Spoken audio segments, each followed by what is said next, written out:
a secret chair in there.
An hour. Maybe. So when we're ready.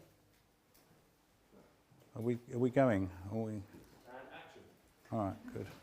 Good morning and welcome to the National Museum of Computing on Bletchley Park. I am here with Sir Dermot Turing, who I'm absolutely delighted has taken the time to talk to you, potentially, about this big thing, cybersecurity. So I'm hoping that you all like cake.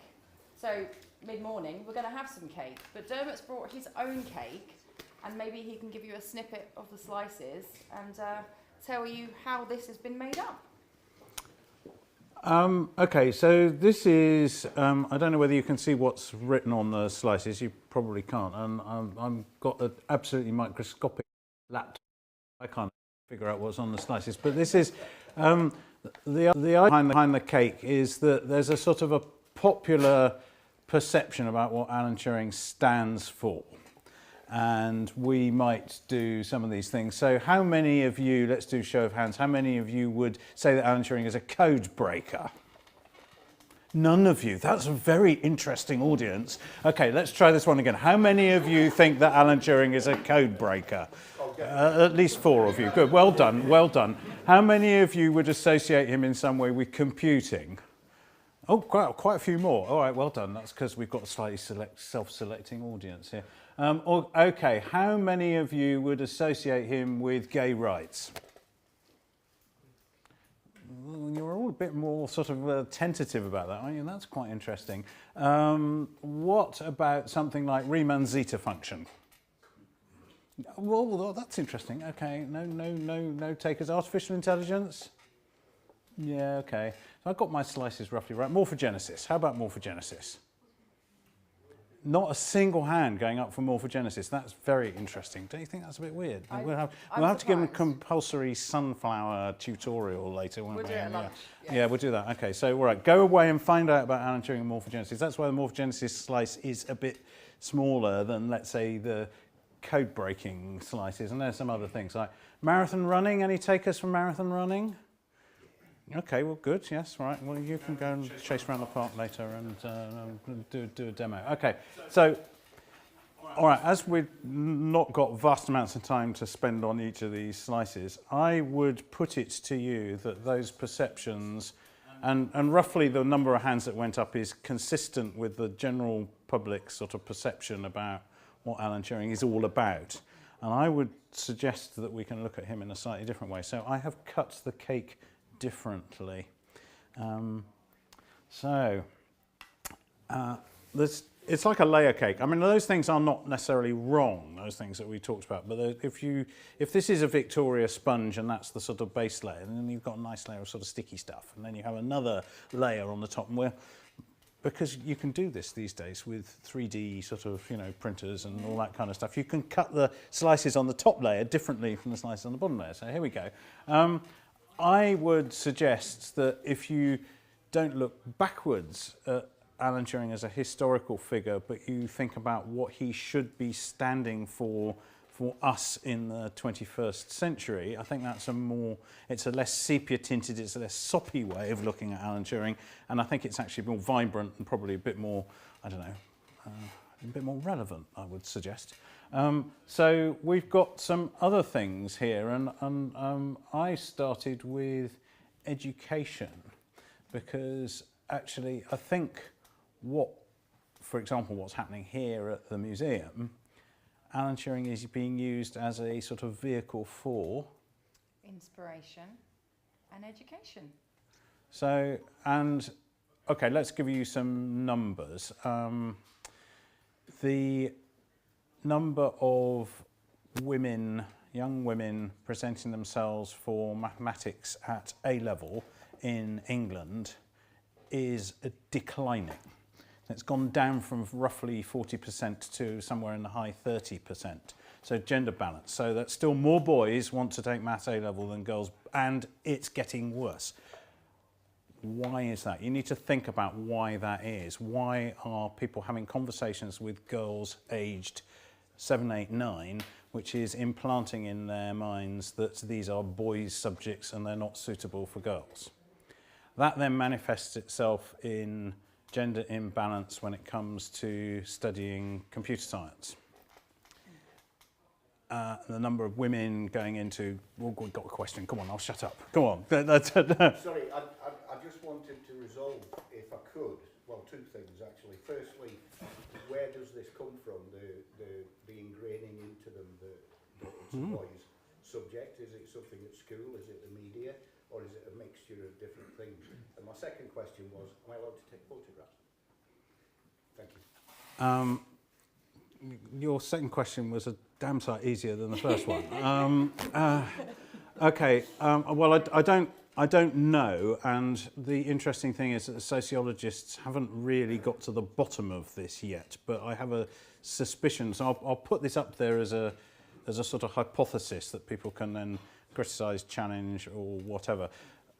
I talked to lots of school teachers about this, and I genuinely don't believe that the problem is coming from schools. I think schools are actually fighting back against it. Yes, we all know from our experience with our own kids that schools, every teacher wants to get the best kids for their specialism for A level, and so the French teacher will say, no, you don't want to do maths, and the maths teacher will say, no, you don't want to do French, and the sports teacher will say, no, you don't want to do anything that involves sitting in a classroom. So I mean, that competition is healthy, and I don't blame that for this problem. I think actually it's a societal thing. I think it's insidious little comments. Grandma said something once, oh, you don't want to do that because you'd be sitting in a room full of spotty boys doing, nasty, they don't wash properly because they're studying computers. I mean, it's that kind of thing that has to be squashed whenever it's heard. And people are too polite, and they say, well, it's just grandma off on one again. You have to say, she's just talking rubbish, and there are, and we need to provide role models to counterbalance what these kinds of daft things are. What I can't deal with, I mean, you can deal with grandma, but what you can't deal with quite so easily is what happens in the playground. And I think there's a sort of, playgrounds are sort of big cauldron of sort of social normalisation, if you like, and I think that's all right. Shall we move on from education, because we've got other cake slices here. Disadvantaged people. Can I ask you what is significant about what's happening here at the museum with regard to disadvantaged people? Because I suspect that these folks might be quite interested to hear what you're doing. We decided as a museum and charity that you need to be accessible. So everyone in this room, I'm sure, who runs a business, goes to events, everything you do in your daily life, you need to be accessible, but sometimes we have tunnel vision where we stick to the group that we know. And while we're here today, we're making this accessible. You're all meeting each other and networking. But for disadvantaged kids, we basically open the museum free of charge. Sponsors fund these kids to come in, learn, develop, grow with like-minded people of the same age. So it doesn't matter what background, what race you're from. You come in and do exactly the same as the privileged child that parents have got, VR headsets and whatever else. And you might think just investing one child that comes in and has 4 hours with a mentor isn't enough. But if we all did that and made it free, because we're in this crisis again, financially, it would make a big difference. And it does really make a difference, because then that 4-year-old, we start as young as 4 now, that 4-year-old then will then tell her friend or his friend that they've been here, they then come, and it's how it grows. It's talk to people. People buy from people, and you work together. So disadvantage, I mean, it's not just having no money, it's other areas. So we work with a neurodiverse community. I mean, you all know this, cybersecurity, computing, forgive me, it was not fashionable to employ someone that had Asperger's or autism. You're ashamed, you're not in interviews. My goodness, have we missed the trick? Our poor people are very much on the spectrum at a high level, and they are absolutely awesome. So yeah, when we say disadvantaged, I think it's just not being accepted in society. We do it well. And Alan Turing as being somebody who was just not quite sort of, well, he certainly didn't think the way that regular people think. So, did Alan Turing have Asperger's? Oh, all right. So let's deal with this. Okay. So Benedict Cumberbatch plays somebody who is definitely on the spectrum. Does anybody not know what I'm talking about? Okay. Well, they're all too ashamed to admit that they haven't seen the movie. So it's all right if you haven't seen. There are some people who absolutely won't see the movie because they know it's trash, which is interesting thought. But anyway, there we go. So Benedict Cumberbatch obviously got that notion from somewhere, but I suggest that he got it from the script that he was, the screenplay that he was actually playing to. The screenplay purports to be the screenplay of Andrew Hodges' seminal biography of Alan Turing. Andrew Hodges is one of the people who refuses to see the movie. That tells you something, doesn't it? So there is, well, to answer your question more directly, I think we have to recognise that in the 1940s and 1950s, conditions like Asperger's syndrome and being on the spectrum had not yet been invented. So that means that there is no evidential basis for making that sort of diagnosis. So nobody was collecting the information that you would look, on the signs that you would look for today. So Benedict Cumberbatch may well have got it, but because he was playing the part so well, but that doesn't tell us anything about Alan Turing. So what do we know about Alan Turing? Actually, I've been through here's the thing on the autism spectrum. The diagnostic criteria change about every 3 or 4 years. So you may say no this year and yes next year and no the year after. So it's very confusing. But if you look at the current set of criteria, basically he doesn't have it because he doesn't tick any of the relevant boxes from what I know anyway. So that's all a bit weird. I mean, the fact that he doesn't say good morning to people because A, he's an intellectual snob, B, he's thinking about something else, and C, he's not very good at making eye contact with people. That doesn't put him on the spectrum, or maybe it does, but right at the bottom. I mean, but does it matter? Frankly, I mean, this is a thing. I mean, I think actually he's not a disadvantaged person in the sense that you were talking about. Comes from upper middle class background, I mean, this is sort of difficult to think about because somebody who was born in 1912 spoke like a BBC announcer from the wartime years, and you think about that, and there's no recordings of him, but there's recordings of my father talking, and that's quite embarrassing, really. I mean, it's all fretful, and I mean, it really is sort of BBC cricket announcers from the early 1950s. And you think, oh my God, you know, could I actually have worked with somebody like that? So, but of course, everybody was talking like that then. So yes, it's all you have to sort of get with the sort of what life was like 100 years ago. It was a bit different from what it is now. I'm conscious. There's one more cake slice I should like to talk about, and then we should probably invite these good folks to pitch questions to us. So, all right, can I do one more then? Yes. The one I should like to do is called info security, which I rated at 4% because there's a lesser known fact about Alan Turing, which let's explore it this way. So put your hands back up if you think that Alan Turing is a code breaker. All right, has anybody not put their hand up? Because that would be a very, very interesting person to talk to. Okay, all right, no, all right, okay. So the reason we think that Alan Turing is a code breaker is because he's associated very strongly with being at Bletchley Park and inventing the bomb machine, which if you haven't seen the demo of yet, then I'm sure you will get the opportunity to do that later today. And so that's all cool and very interesting. But all right, let's take... let's do this in sort of a slightly perverse way. Put your hand up if you think the bomb machine became live in 1944. 43? 42? Okay, we've got a few more votes for 42. 41? 1940?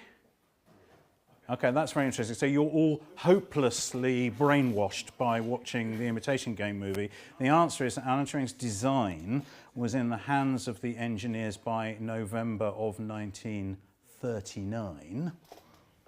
The prototype was delivered to Bletchley Park in March of 1940. It didn't work especially well, but with Gordon Welshman's modification of it, it became live and was producing Enigma settings by the time of the Battle of Britain, so the summer of 1940. So, okay, so the Imitation Game gives you this completely fake, it doesn't say anything, so there's no dates, but it gives you this sense that it came online just in time to save countless American lives on the beaches of Normandy. I mean, that's kind of the subtext of it, because the screenplay was, of course, written by an American. So it's all very interesting, but it doesn't say that, but there's an insidious sort of undercurrent there. And to actually find the blueprints from November, dated with November 1939 dates on them is kind of like, that's kind of cool. So, all right. So that then raises, I am coming back to this piece of cake. I'm going by a very roundabout route, but I'm getting there. So that raises a sort of slightly different question. Well, if Alan Turing had finished inventing bombs in the first few months of World War II, what the hell was he doing for the rest of World War II? There's still another 5.5 years of it to go.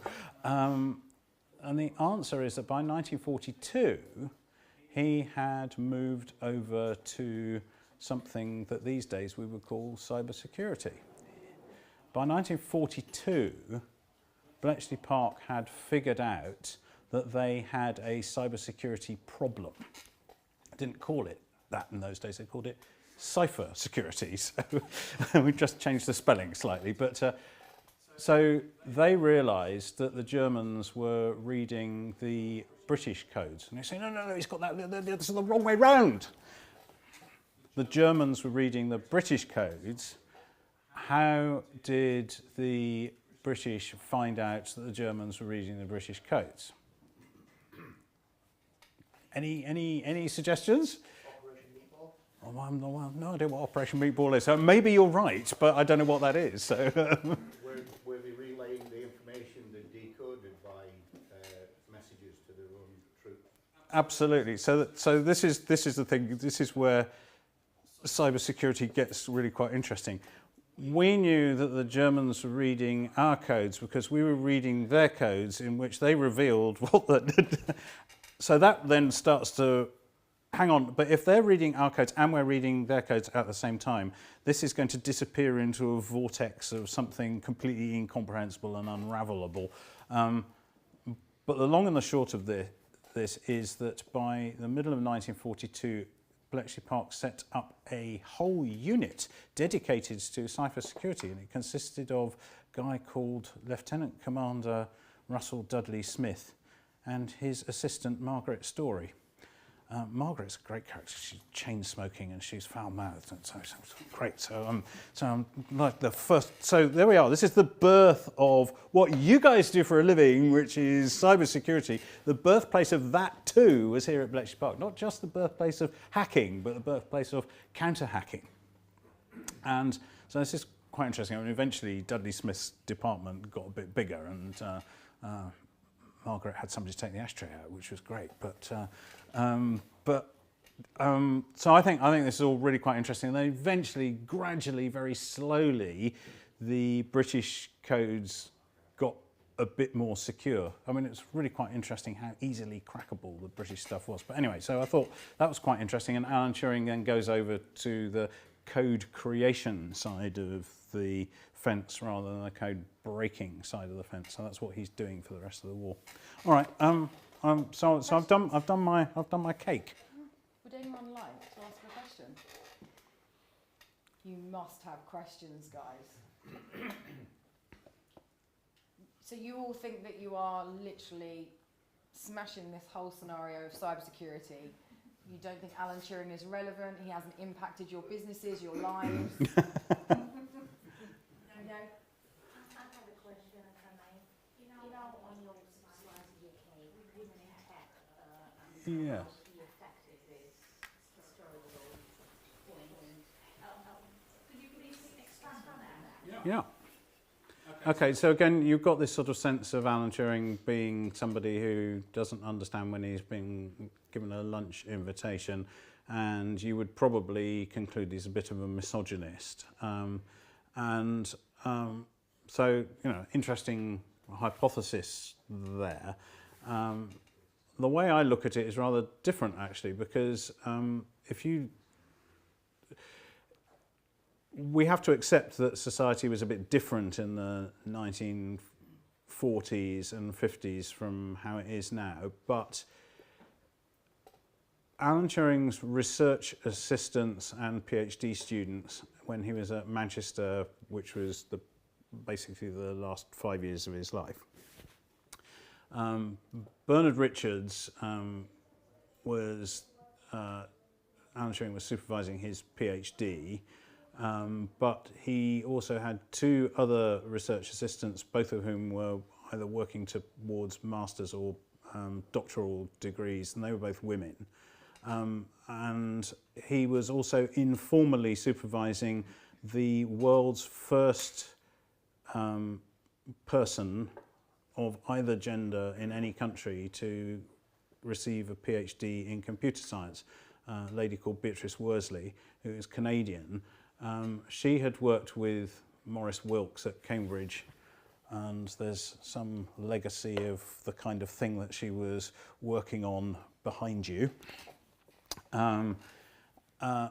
Wilkes and Turing famously didn't get on, and very interestingly, because there were so few people who actually knew about computing machinery and computer programming in those days, she was, even though she was at Cambridge, she was quite happily corresponding with Alan Turing at Manchester. And the correspondence is just absolutely hilarious, because she's putting in these sort of wry comments of saying, I'm not sure that you cope with this because it is a bit sort of Cambridge way of doing things. And so it's this sort of nods to the sort of Wilkes-Turing sort of debate going on. But they're hitting it off famously, and they carry on corresponding after Beatrice goes back to Ottawa. So, he's like sort of an informal consultant on her PhD. She's the first person of either gender in the world to have received a PhD in computer science. And I think this is really quite interesting. He's getting on famously with people of both genders. It's really a question of whether you click, whether you're talking about the same kind of stuff. And frankly, if you want to go and talk to Alan Turing about the Celtic Rangers fixture, then kind of he's going to switch off and probably leave the room. But that's kind of fine.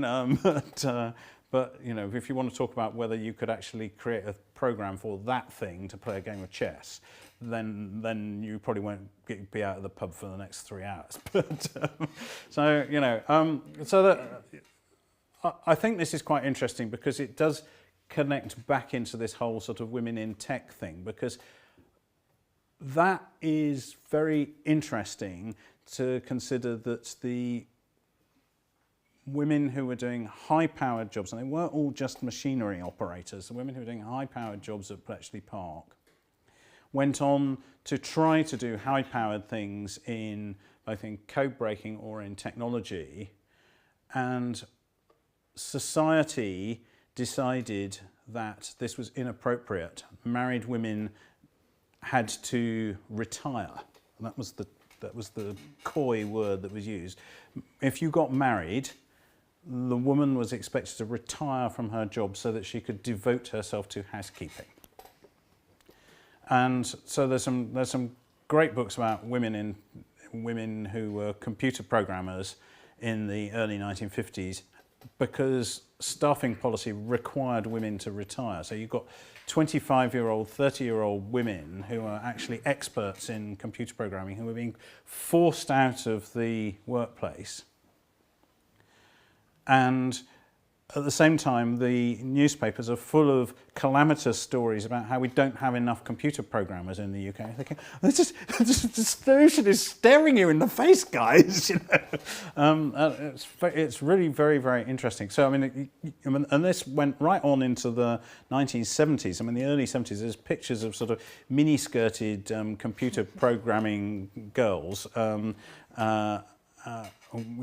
sort of bubblegum-coloured sort of PVC type boots, and they're clearly in their 20s, and they're at their retirement party because they're being forced out because they've got married, and it's just completely and utterly bonkers. But anyway, so we're through that now in terms of the sort of structural side of things, but we're not through it in terms of the cultural thing, which is so.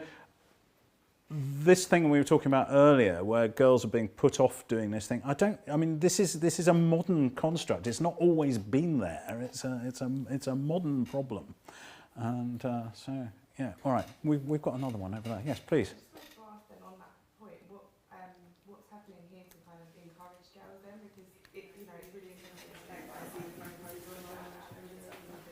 It would be nice to see that there's someone over there that hasn't had experience and that's I'm just wondering if there's anything that you want to get down now and things like that. Well, absolutely. Unfortunately, our mission is to power the past and fuel the future. That's like kind of my mission, or the museum's mission. But actually, when you look back in history, forgive me, we always talk about Alan Turing, but we should be talking about Bill Tuck, Gordon Welshman. They're all males. And unfortunately, us women were left to do these roles. Women were typists in 1940, okay? They were smarter and typists were really important. But what we do at the museum now is that we have got people. We've got Hedy Lamarr, we've got Dina St Johnson. There are lots of amazing, great women. There are women here in the room today, actually. You're doing it, you're good advocates. But for us, what we do is trying to celebrate the past. We always try and recognise everybody, whether you're male, female, it doesn't matter what gender or colour, that's it, that's what we do. But we basically just allow young women, if we're talking about just women, to come in and leave knowing they can, because that's the problem. When I was at school, for example, a long time ago, I didn't do computing. I couldn't type when I came here because I wasn't pushed that way. I was pushed to try and become a hairdresser. That's what my parents said. My work experience was in a hairdresser's. I became a fishmonger, by the way, but, and that's true. But that was the thing. Unfortunately, it's installed in us from generations and generations. My grandma and my granddad said, you will go and be a hairdresser, So all we can do is encourage people to come, engage and show them and allow them to get hands-on. I'm very much about hands-on. I don't think dictating with PowerPoint and slides to young people it works. I don't learn. I think they should touch, and engage and experience something by physically building and creating and programming. So we do an awful lot. We did start with Dame Steve Shirley. We opened a Women in Computing gallery. What a mistake. We opened a small room, and put a load of women in there and said, please come and celebrate. We went back to the 1940s, we put them in a box again. So what we did is we pulled that Women in Computing gallery out of the museum, and now we represent women in every decade throughout everything. Yes, we have got an advert in the gallery next door which shows women, beautiful women in hot miniskirts, you know, showing the large systems, machines or what have you. But we're doing that to show that that was what was happening then. But now we've got young women, online or in the museum, showcasing what they've built and what they've programmed. I mean, a 5-year-old that can come in and program the old Snake game on a BBC from the 80s, that gives me goosebumps. A 5-year-old, that's what we're doing.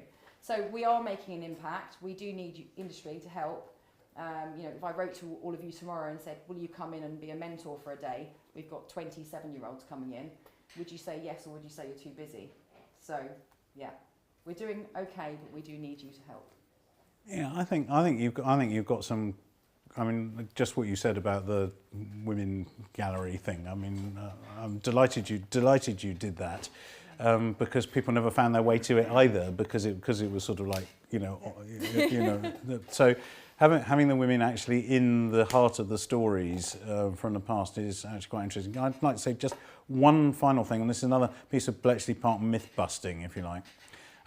So the traditional picture of code breakers at Bletchley Park is that the code breakers, well, they're all male, they wear tweed jackets, they come from Oxbridge colleges, and they smoke pipes.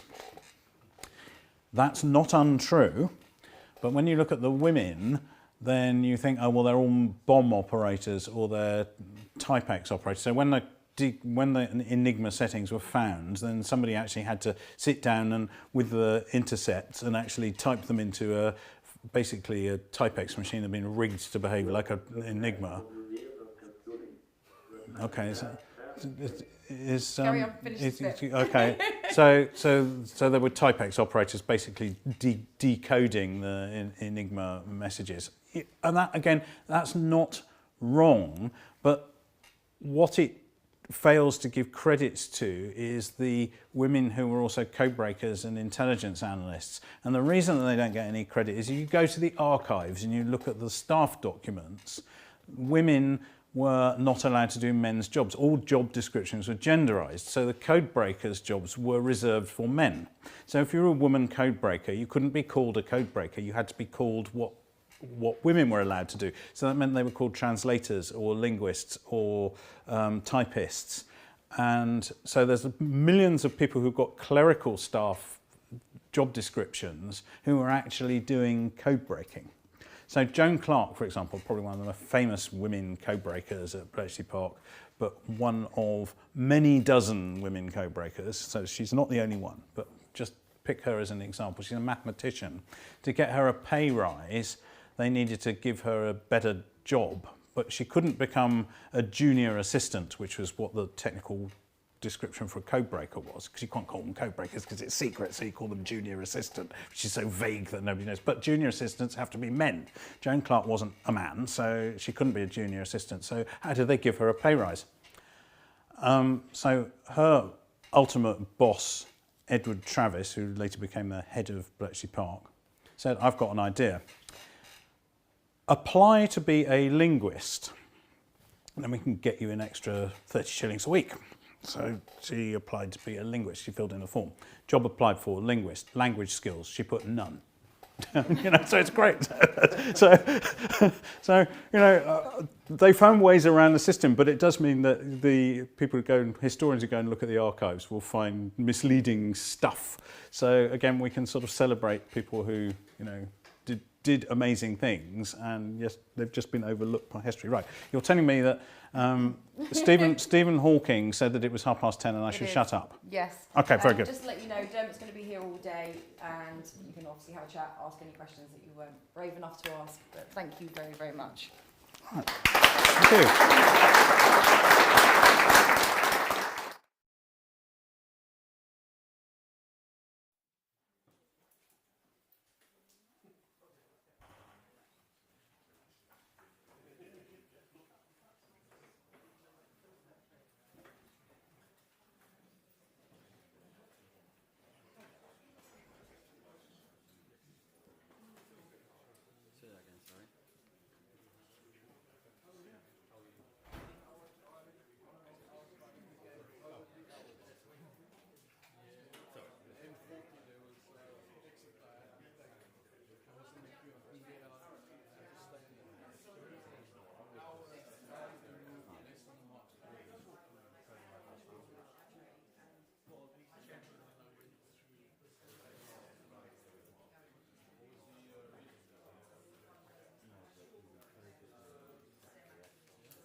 mess with it now? Can I test it? Okay, cool.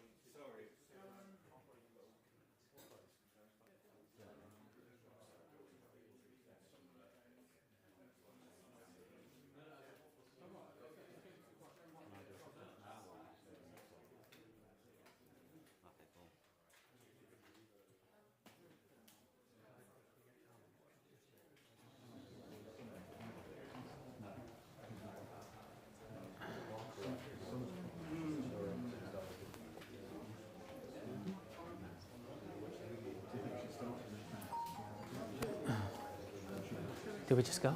Do we start?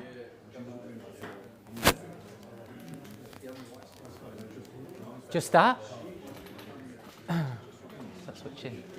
So, good morning, everyone. Thank you for joining this session.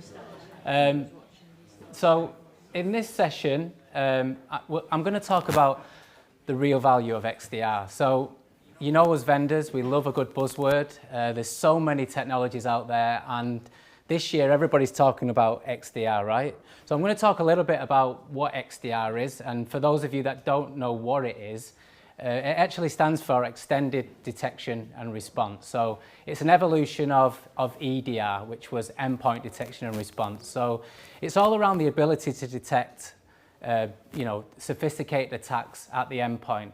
And predominantly, what XDR does and what Cynet is doing, we're trying to give you a tool that helps with your priorities, your business challenges and meeting board priorities. And that's obviously the title of this particular session.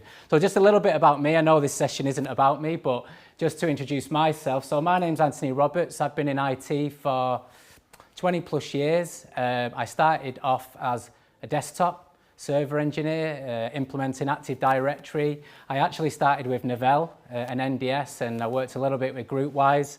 And then obviously about 15 years... Good morning, everyone. Just to let you know that Cynet's keynote speaker will be on its first gen. And then about 15 years ago, I got into security. I've had a number of roles in security, from a solution architect to solution design, and I'm currently at Cynet. So I've been at Cynet for 4 years. I was the first UK employee, and I saw something a little bit different with this vendor, and that's what I want to talk about today.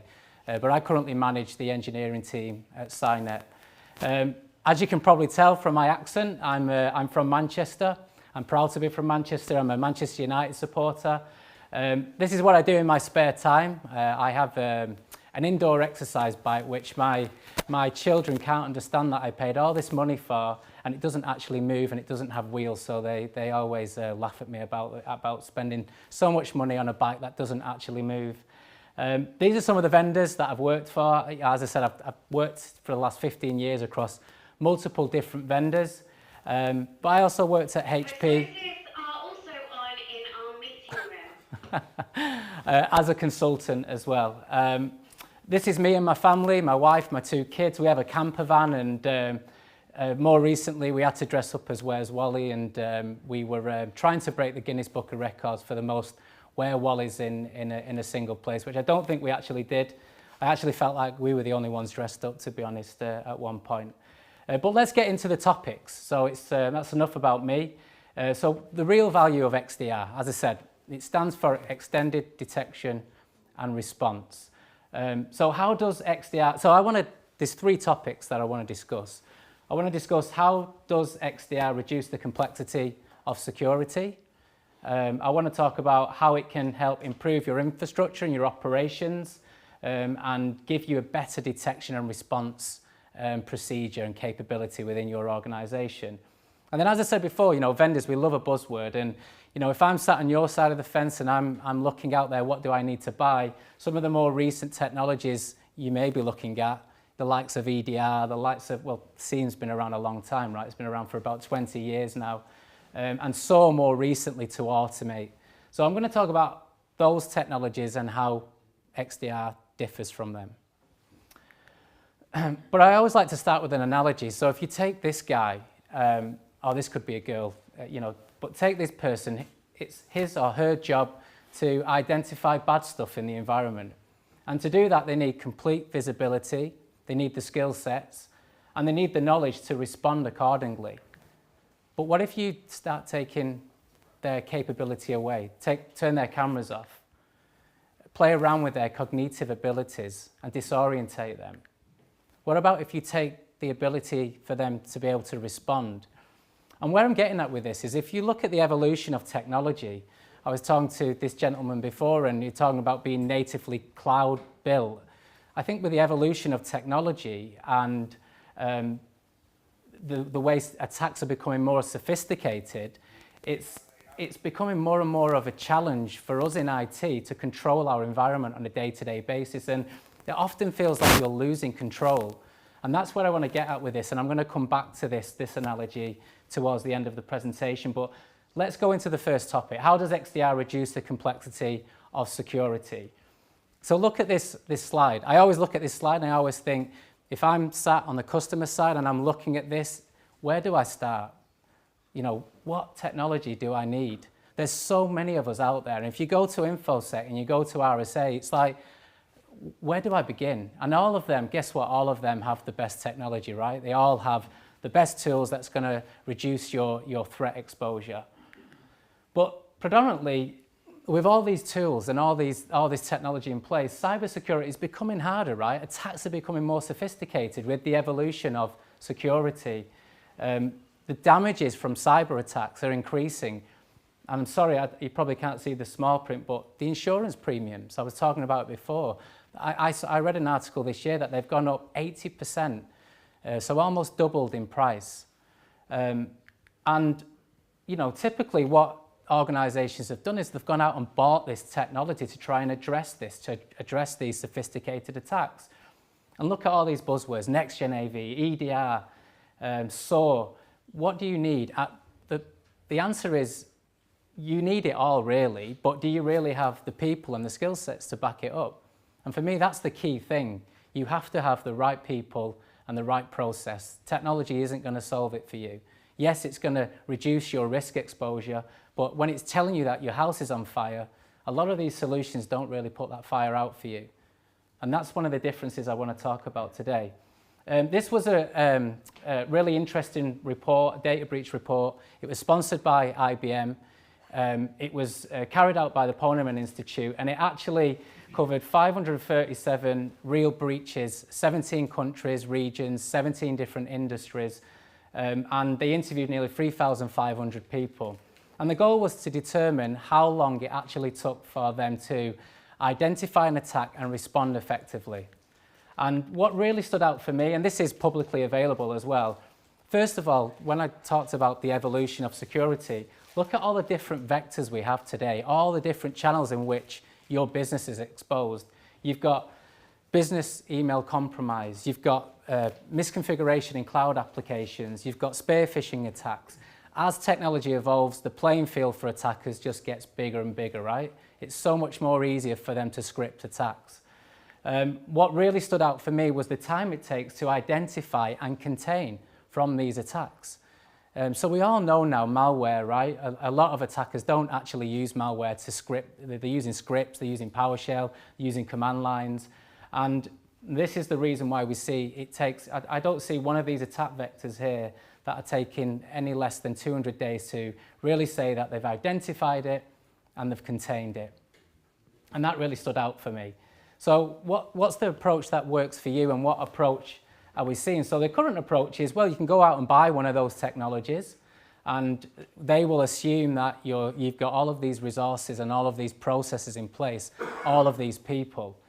Or if you haven't got that, you can go and buy a solution, but you then limit your exposure, your threat visibility.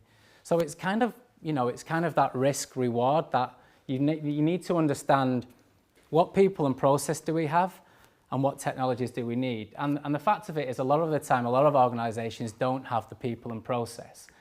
So with XDR, what we're doing is we're trying to take a different approach.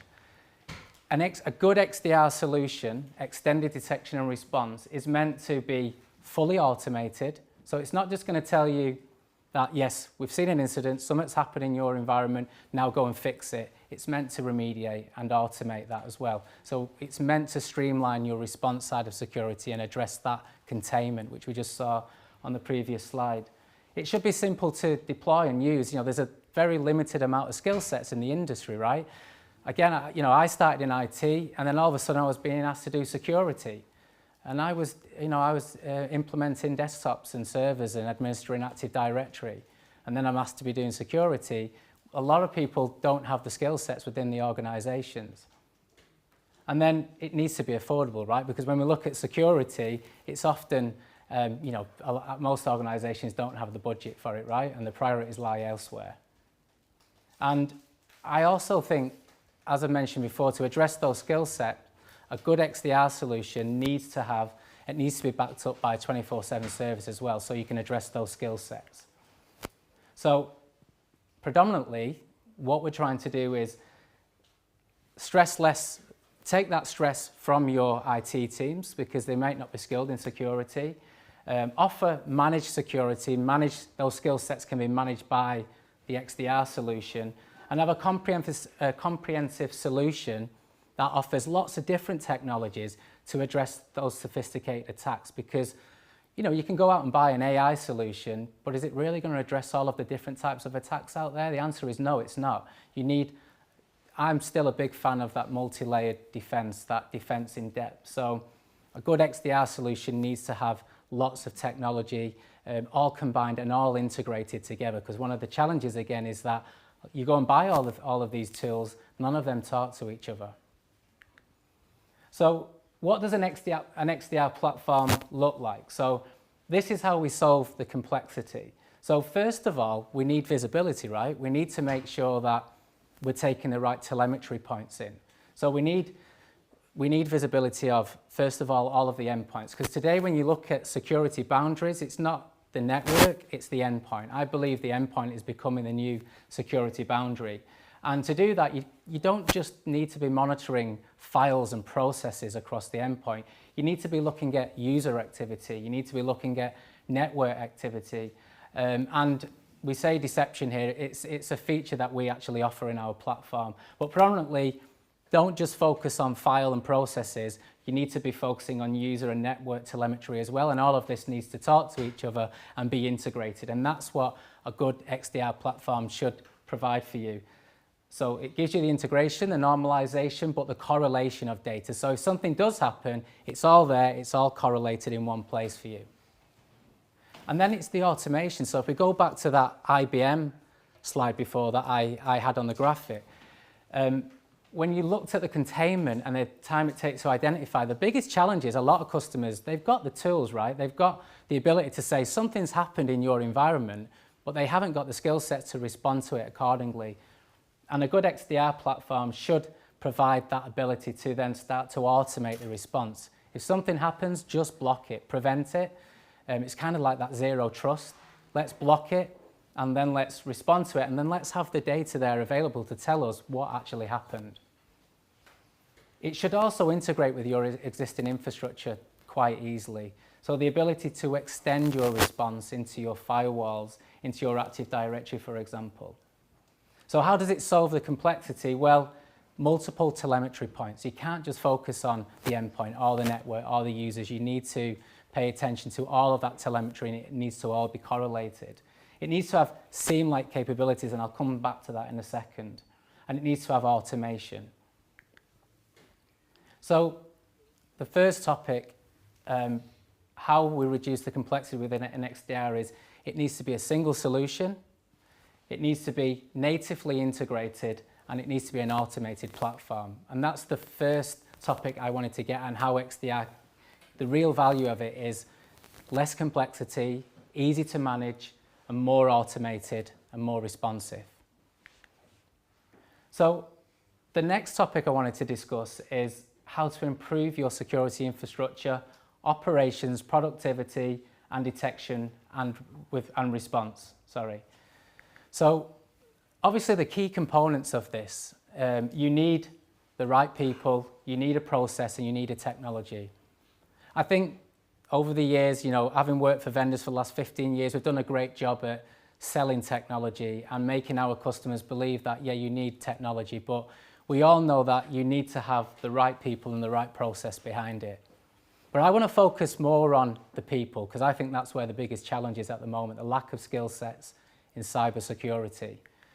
So what do you need to build the right team? So if you look at the ideal security team, you need an analyst, you need an engineer, you need an architect, you need a project manager. Ideally, you need all of this. But in reality, you know, a lot of organizations I'm talking to on a daily basis just don't have it.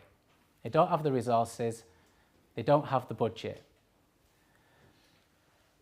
And they're struggling day to day with the amount of alerts they're seeing from technology that they've got in place. And they're being asked to then implement network tools, cloud applications.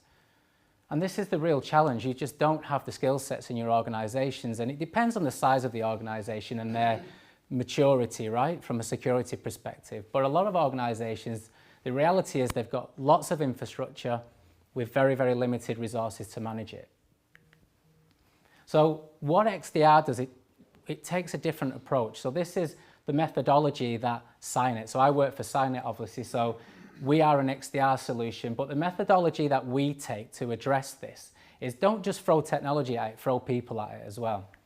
So first of all, as I mentioned before, any good XDR solution has to have the right telemetry inputs. So if you look at a detection and response solution, it needs to be able to identify and provide visibility and have the right inputs of telemetry across your environment.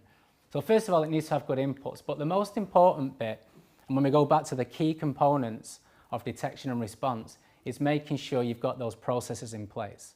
And if you haven't got processes and people, the technology isn't going to do anything for you. So we take, sorry, it's a little bit messy this slide, but we take a two-pronged approach.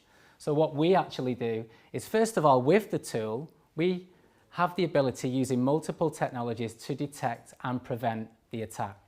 So this is the bottom line you see here. That provides the automation, the remediation. But then the other approach to address the people and the skill sets is to offer the tool set, offer the XDR solution with a people element as well. So we actually offer our XDR platform with a 24/7 service. Now that isn't new. You know, there's lots of services out there that offer 24/7 services. A lot of them might utilize your existing technology, but with Cynet, with our XDR technology, we took the approach that we'll implement a tool set that's less complex, but we'll also back it up by a 24/7 service as well. And then obviously the output is you get automatic detection, remediation, your users are notified, and if there's any additional information that you need from the incident, you may already have the root cause and the impact from the tool, from the XDR tool, but then you've got a team of experts 24/7 that are able to dig further deep into the forensics if need be. So what we see a lot of the current approach and how XDR actually speeds the response to security, but the current approach is, well, you go out and you buy, and sorry, I've just spotted a typo there, it should be detection, obviously. The current approach is, it's very lengthy. As we saw from the IBM report, you know, you have to go by device, and you have to have multiple technologies to identify the different types of attacks.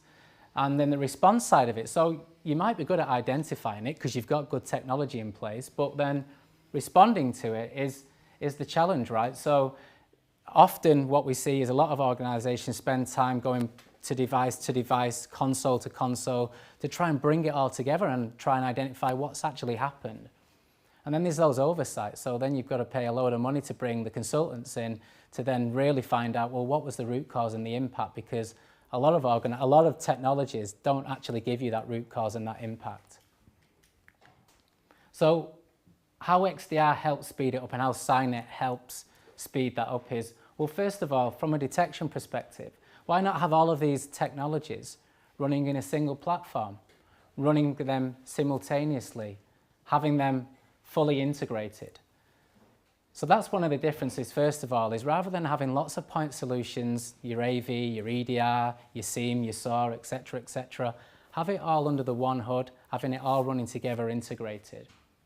This then obviously helps with the response because it then gives you the ability to then respond a lot easier because you've got all of these tools talking to each other, they're collecting the right telemetry, so you've already got all of the telemetry and all of the forensic data in the one platform, which helps you respond a lot easier and a lot more effective. And for those oversights, you've then got the 24/7 SOC service to back all of that up and provide assistance where need be.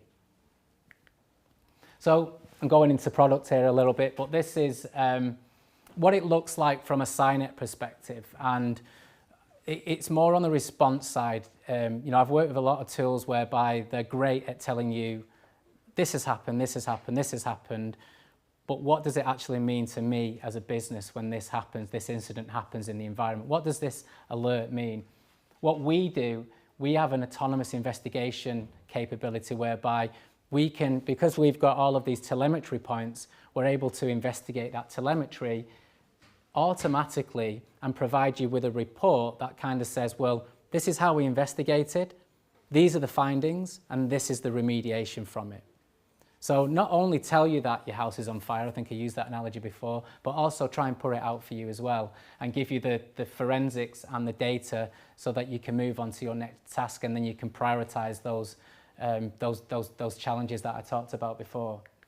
And as I said, the tool does that, but we also have a 24/7 team backing it up as well. So what I want to try and get at here is, just to summarize that particular topic, is it's not just about the technology. It needs to be automated and it needs to be managed as well. So the last topic I wanted to talk about is EDR, SIEM, SOAR. There's so many different technologies, as you could see from that first slide there. And I just want to talk about a little bit of, well, what's the difference of what is XDR when you look at these other technologies? And we know SIEM, it's been around for a long time, and SOAR came out after SIEM to address the response side. But how does XDR compare? Now, if you look at EDR, so EDR stands for Endpoint Detection and Response, and some of you here may have that in your environment already. It's a fantastic tool. It's great at identifying behaviors that are happening across your endpoints and identifying those living off the land techniques. But what it doesn't give you, now if you look at what it covers from a telemetry perspective, it covers file activity, it covers process activity, memory activity, but what it doesn't have, and again it goes back to, I don't know if you remember that slide where I was saying, well, you buy heavy resource solutions or you buy solutions that leave you exposed in certain areas, is if you focus your security just on EDR, you're still going to have gaps within your environment, let alone the skill sets and the process which I've been talking about to back that up. So EDR was an evolution from Next-Gen AV. Next-Gen AV was a great product that identified zero-day malware, because if you remember, I don't know, 10 years ago, the problem was that there were so many different variants come out and we needed to somehow identify those zero-day variants, which was an evolution from AV.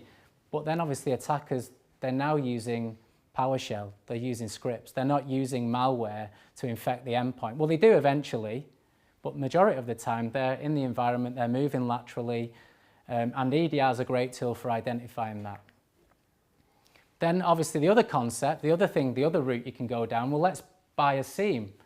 You've obviously got the processes and the people in place, so let's buy a SIEM product and let's feed everything into this SIEM and let's get visibility of everything. And theoretically it sounds like a great solution, and it is a good solution. Again, I keep saying it, if you've got that people and process in place and you're heavy on those resources.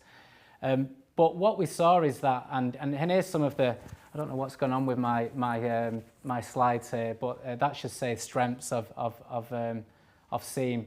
But the strengths are, yeah, it gives you complete visibility of the environment. It's all centralized. It's a single pane of glass. I hear that term all the time from vendors. I try not to use it. It correlates everything, but you've got to put those correlation rules in place.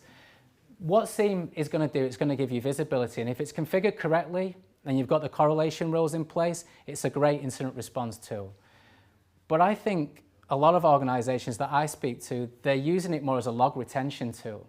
So it just ends up sitting there storing data, and they don't have, I keep saying people and process, but they don't have that, and they don't have the correlation around the tool as well. So it's sitting there storing data because they need it from a compliance perspective.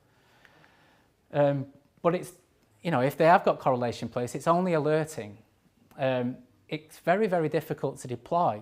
When I worked in the channel and I worked for in professional services, we used to love selling it to customers because we'd get 1 year, 2 years professional services out of it because it took so long to implement. But if you get it right, it's a great solution. I'm not here to say SIEM isn't the right product. Then we heard security orchestration, automation and response come out as a solution. And there's some great products out there. And this came out to tackle the SIEM's doing a great job, it's giving me all of this visibility, but what it's not helping me do is respond and contain to these attacks. So then you'd have to bring a solution in like this and integrate it into your APIs, integrate it with the SIEM, integrate it with your security products to try and then help respond to the attacks. But again, as I said, it's got its strengths. It provides automation to the detections that you're seeing. It helps streamline incidents. It definitely adds value. But again, the question is, do you have that security maturity internally to manage it? And the weaknesses, I would say, of a SOAR and a SIEM is its complexity again, its skill sets.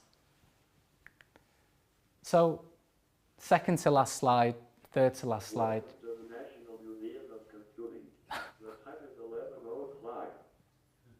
Okay, so I'll finish this very quickly. So I think I've kind of got to this already, but you know, the difference with an XDR solution to all of those tools, I've already discussed a lot of that, but one of the main differences is visibility of all the different types of attacks that are out there. So we're not just looking at file activity, we're not just looking at process and memory.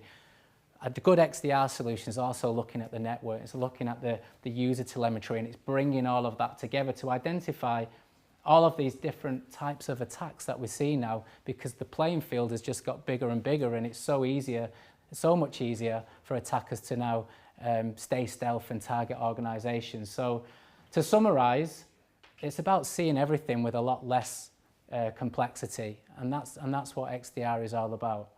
So I go back to my analogy, it's about giving more control back to the IT team and letting them focus on their day-to-day jobs, and let the experts, let the technology, let the service deal with the security side of things.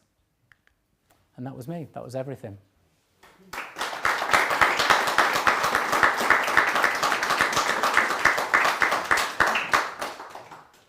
Thank you.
Detection and remediation of advanced email threats. Ultimately, we started as a security awareness and training company. We realized very quickly that we needed to pivot and focus on ultimately where these threats land in the mailbox. So we focused on what we call mailbox level security and helping organizations understand, we know phish stinks, we know phishing sucks, A lot of organizations have, pivoted laterally to start focusing on getting AI to help reduce that burden or reduce that issue. But unfortunately, without humans, you're in a race, and you're never gonna win that race if you don't incorporate them into that strategy. So I was driving in this morning thinking about the venue, thinking about the birthplace of cybersecurity. You could probably argue that this was the birthplace of AI. I know it's been echoed a couple times in that sense. And I thought, if you look at historically where computers, security, cyber have come from and where the future of it is going, at the end of the day, we've still got a lot of common trends there. The end user is still very much involved back then as well as today. And I don't think that's going to change moving forward. Your end users at the end of the day do become your endpoints. So I want to talk very quickly a little bit around, why we should care about this, why we should worry about phishing and email security. It's not a sexy topic. It's been around for many, many years. Everyone has their different approaches when it comes to it. But if we look at some of the statistics around the impacts that it has, that for us is the bigger challenge that we're seeing. I don't want to rattle through each of these statistics, more than happy to share the slide deck, but one of the key things that we've noticed, and if you've read the Verizon 2022 DBIR, 82% of all breaches involved a human element, and 80% of breaches result originally from phishing. So that for us is the big concern here. If we are so worried about what's happening from an email perspective, but we're looking at our end users as a liability, our approach and our philosophy needs to change. So I'm hoping through the discussions that we go through today that you turn around and you look at it and you say, do I look at my end users as a potential risk? Yes, but how can I enable them so that they're not a liability? And let me hop back there. Before I go into how we've approached this historically, I want you to just, I always think about some of the client meetings that I've been in. I help lead the go-to-market teams in the UK and Europe. So I focus and I work with our sales organization and our engineering organization. And I've been in quite a few client reviews, discussions where I think I had a discussion this morning with the gents in the front row around, I've got repeat offenders. My users, no matter what I do with them, they still just are, clicking on an email or engaging with something that I don't want them to. So think about it from your perspective. How do you look at your end users? There's been a negatively painted picture over the years. That may be your view. It may be the complete opposite, which is a good starting point. But I want you to think about that. What are we doing for our end users from a technology standpoint as we go through these discussions? Historically, we've all heavily relied on what we call secure email gateways, or the SEG, to filter out. Let's filter out suspicious and malicious content before it gets to the end user. I think we can all agree, if you look at the news, if you look at the breaches that we've seen from football clubs being phished, unfortunately, there's a lot of social engineering when it comes to these type of attacks. So from our perspective, we took a step back and we said, we started at the end user. We started with awareness training. We need to pivot away from that laterally and focus on what we call mailbox level security. But historically, if we look at the approach, it's been heavily focused on what we call malicious content. So let's filter out what we know is bad. Let's wait for signature updates to be applied. In today's world, they've become a lot better. It takes on average anywhere from 24 to 72 hours for a signature update to be applied by a particular vendor. That approach doesn't scale. I think we're probably all aware that the threat changes so quickly that we struggle to keep up with it. A lot of the threat actors out there now, they're automating the bad content. They're using phishing kits that you can get off the dark web. They use ransomware as a service, phishing as a service when it comes to services that threat actors provide in order to gain access to the sensitive information. So trying to get access to your credentials, trying to ensure that they can get access to some sort of sensitive information, be it an invoice or some sort of transaction that you're engaged in. So from our perspective, we looked at this approach and we said, you know, if we're so focused on the content, what that malicious content is, and the AI has evolved so much, are we doing it wrong? And that is where historically the trying to stop malicious content, waiting for signature updates, you're just in a constant battle that you're never going to win. The other element comes in is that we're so reliant on our staff and our teams to update policies or update some sort of process, you know, in a technology or at the gateway, write a script. But there again, that doesn't scale because the threat is evolving, the threat's constantly morphing. So if we put the humans at the center of this approach, the humans don't change as fast as the technology does. If we're giving and equipping the humans with the right approach to what we want to do to protect organizations from these really bad email threats, we're going to ultimately reduce that risk. And let's look, you know, beyond just what we say as an organization or what we believe as an organization. You know, the market is heading towards this as well. If you look at Forrester, if you look at Gartner, the whole ICARES category, integrated cloud email security, it's massively grown in the last 2-3 years. I started with this organization in 2018, and you know, a lot of individuals in the security space did not believe in a mailbox level approach. However, if we look at what API email security is doing, currently we're at about 5% adoption across cloud email service providers. They're forecasting within the next 3 years that's going to rise to around 20 to 25%. So the market is just naturally moving this way. And why is that? It's because ultimately the deployment is much faster, it's much easier. The evaluation and the return on that particular technology will help accelerate that during your cycle. And then finally, it's focusing on a lot more than just the malicious content. It's now incorporating other elements that we as security professionals, as SOC teams, as small IT teams, we're really focused on, you know, reducing the amount that we're spending, reducing time invested by security teams, ultimately preventing those advanced threats from causing an issue with the user or ever making it into the environment.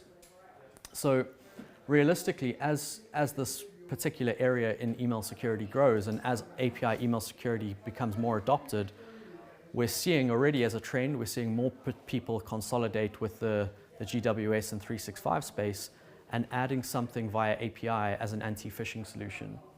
And there's other benefits to that too, right? Traditionally, a lot of organizations have deployed awareness training for their users. Fantastic offering. We've had it from the beginning.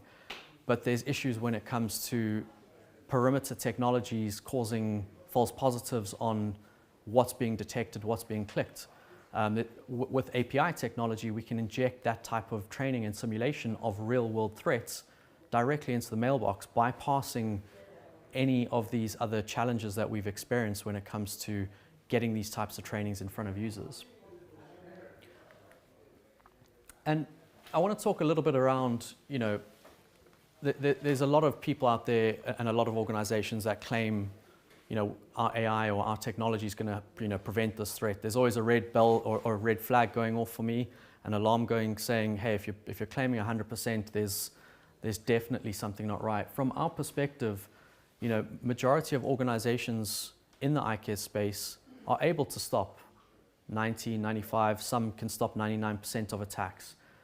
Unfortunately, it's that 1%. You know, while we can stop the tsunami, what about the 1% that is causing the ultimate concern or the ultimate challenge for organizations? And our approach here is we need to ensure that we're putting the end user as part of your strategy, as part of the solution. If we're not incorporating the end user into it, ultimately you're going to fail and fall down on a control. And I want to talk a little bit about what we mean by that. You know, we're a human and machine type technology. We don't rely on a single control when it comes to technical controls or machine controls. You can call it AI, ML, big data, whatever you want to call it. Our approach here is we need to ensure that we have the humans as part of our strategy, because when the technology fails, and I think we've probably all experienced technology failing at some point in your life. I mean, my GPS failed me this morning on the way in. But realistically, how do we how do we ensure that that strategy is incorporated? And these are some of the key things that we believe in. You know, the first thing is security and awareness training. Your LMS teams, your teams that are running this, it's vital. However, we believe that they need to be focused on real-world attacks. And it can't be simulated. It needs to be focused on real-world attacks to give them the contextual advice as to what is the threat that's happening in their environment. Now, the other approach to it is crowdsourced threat intelligence, so collaborative threat hunting. You know, we've grown as an organization to roughly 7,000 clients, but a large portion of that is down to our crowdsourced threat detection, our community approach. Realistically, from this perspective, if you think of Waze and you're driving in this morning, you know, you've got Waze or Google Maps giving you the fastest point from home to here this morning, but along the way, you've got people contributing towards how we get there, where traffic slows down, where police cameras are, stopped cars, things like that. You're getting that intelligence from professionals on the road. Waze just made a really simple way for us to deliver that information. Now, what we mean by mailbox level security, email security, and a community-driven approach is that exact same thing. We've got a massive community of organizations reporting phishing emails. They've got contextual awareness banners. They've got hypersensitive real-time banners saying, this is a threat because of certain thresholds, or we've detected something based on the sending pattern. We have to give those users the contextual information so that they become a part of the solution. We want them to start reporting these phishing emails. The reason, I'll talk about the reason why we want them to report those phishing emails, but ultimately, we need to make sure that as we're detecting these threats, the community is contributing towards how we can remediate them and detect them.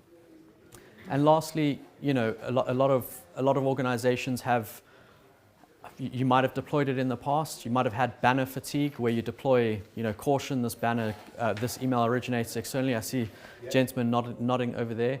A lot of people have deployed that. You know, this email originates from outside the business. That unfortunately causes fatigue for users.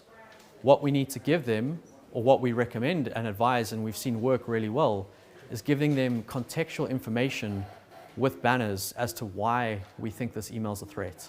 So again, equipping the end user, making sure that they are at the mailbox level, they have the right ammunition to engage with. If we've got a contextualized banner telling them that it's a spoofed website or a spoofed account that you've engaged with, or you may interact with a certain vendor at this time, however the language has come that we've detected in it along with the attachment is suspicious, it's going to give that user the ability to make the right verdict and report that phishing email into SOC teams, into security teams. Good question. Yeah, can I just ask a quick question? You were talking about crowdsourced intelligence and users who are faced with phishing emails or reporting.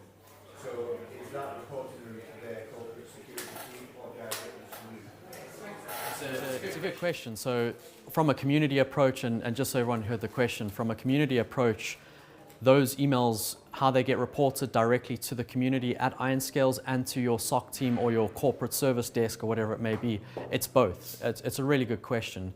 Our approach here is, you know, we've got hundreds and thousands of end users out there on a daily basis reporting that information. How we leverage it in a decentralized in a decentralized perspective is more important. If we can verify that, you know, out of the 800 reports of this incident that we've seen, 90% of them have been marked by real-world security analysts as phishing, and that's done anonymously, we're now being told by the community that there's an incident in your environment, 90% of our client base has marked this as phishing, you need to take action on this. So it's crowdsourcing the threat detection, the community detection, but it's also automating, and we use what we call a virtual AI security analyst, Themis. It's automating that remediation aspect. So it's great we've got the detection engine. The secondary problem is that often shifts onto a very busy security team or very busy service desk manager. We take that burden away with a virtual security analyst. So from a crowdsourced perspective, it does both. It reports into the community anonymously, but it also reports directly into your service desk. And then we have zero-click remediation with a virtual AI security analyst. that's actually trained on the same community models. So as the community marks it as a legitimate phishing attack or a safe attack or a spam incident, those AI models, and I'll talk about that in the next slide, those AI models are being trained on that, and that contributes to a safer community. Our whole mantra as an organization is safer together. That doesn't just mean, safer together across our client base, but it also means safer together within your organization. How do we enable those end users and your IT security teams and everyone within the business to operate cohesively together? So, talk before with Cynet. Obviously, do you join up with the likes of Cynet and then go, this is another input, another metric? So we don't bring in threat intelligence from external third parties. We've got certain providers. So for example, URLs, attachments, we integrate with like Checkpoint Sandblast, and we're doing content-based checks on that element. Our community is exclusively the IronScales community of 7,000 clients contributing to it. The problem when you start bringing in external data is, and I worked at a threat intelligence vendor before I came into this, a lot of times that needs to be centralized, and you have to have a security team verifying, yes, this is a threat. It's been checked, a verdict's been made on it, we're 100% sure it's a threat.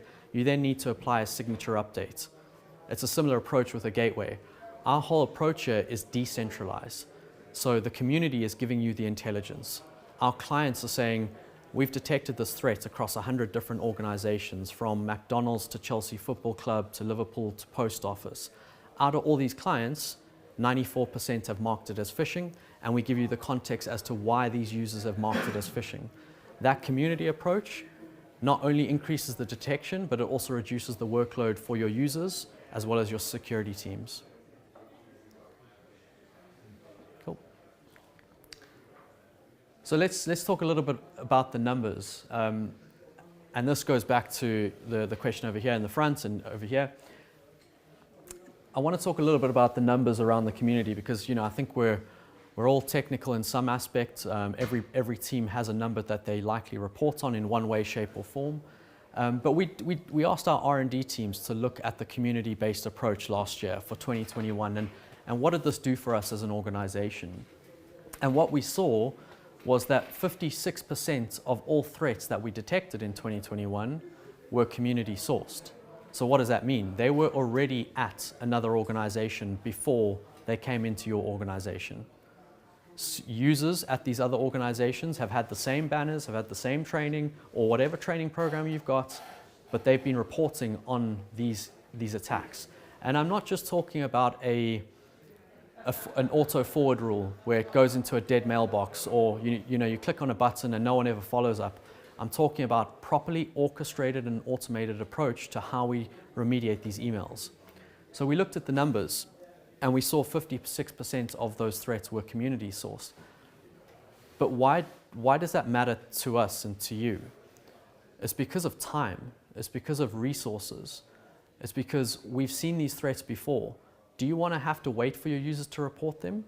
Or if someone's already verified them from the community and they're in your environment, do you not want these out your mailboxes automatically? That's an element that we focus on, is that how can we reduce that time to detection, time to remediation through a community approach? And then we look at over that last year, out of the 56%, what we saw in the first 6 months is we saw 42% coming from direct user reports. However, in the last 3 months of the year, we saw that number drop. All right, so it went down from 42 to 36. Not a massive drop, but you're probably going to ask the question, why? Did our users stop reporting phishing emails? Did they just not get involved in the process? Did we stop deploying training? What was that reason? And it wasn't focused on any of that. The reporting remained steady across all community-based clients. It came from learning, and that's the most important aspect. Our AI and ML models, our models that were out there, were able to learn that these are community source threats, so we didn't have to solely rely on the users to report the phishing email. A threat that landed in Jan, Feb, or March within one of our customers reappeared anonymously or through another aspect into another customer later on in the year. So that learning model, that feeding the user reports back into the AI models is ultimately what's increasing the protection, reducing the workload for our security, for our customers and our security teams. And lastly, the last point here at the bottom is the user.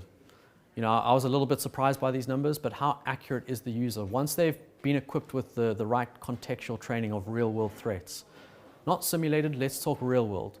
Once they've been given the right way in which we report phishing emails, once they have hypersensitive contextual banners, what does that ultimately mean? We know that training results in reports going up or IT desk getting called, service desk getting a moan, you know, what's happening here? We're not sure about this email, but through this approach, we saw that the users had a 92.31% report that was phishing or spam. So these were legitimate phishing emails. So their actual reporting of these were highly accurate. So deploying in that manner, we can see that ultimately the user education is going to contribute. Great, we've all been running it, but we've got hyper-contextualized banners. We've got a structured, formalized process to report phishing emails that integrates with the community to feed back into it, and it increased their ability to spot legitimate phishing emails. So what they are reporting are the real-world threats that are in your mailboxes. And then lastly, that only meant that they were wrong 7% of the time. And when we say wrong, we just mean that was a safe incident. They weren't sure, it was an edge case, it was a 50-50. They weren't sure about it. They thought, let me click that button or let me forward this on to the 911 email address, and off they went. Excuse me, just one question. When you say the software reports to the community anonymously, Yeah. so there's a tick box which says report to the community when you're submitting it? Yeah. What's the difference? So, I didn't realise it was reported. so are you talking about the drop down when you do report it, sir? So when you click the button and there's a drop down, is that what you're asking? No, there is a drop down to select what The reason? type of Yeah. email it is.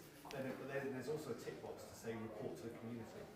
So are you saying that it does it anyway, regardless of whether you tick that box? Or is ticking that box just making it so that it's not anonymous? So all of the community sourced detections that we've got are all anonymous. All right, so we're looking at the email headers and metadata to build out a. So sorry, yeah, I understand that. So what happens if it detects an email that isn't actually phishing? Yeah. It's detected it incorrectly. So you've now just anonymously reported an email that is a legitimate business. If it's legitimate business, yeah, it's a valid question, right? You know, you don't want to impact legitimate business emails arriving to your users. That's kind of the question there, right? Well, if you're reporting anonymously, Yeah. if you've reported an email that could be confidential, no?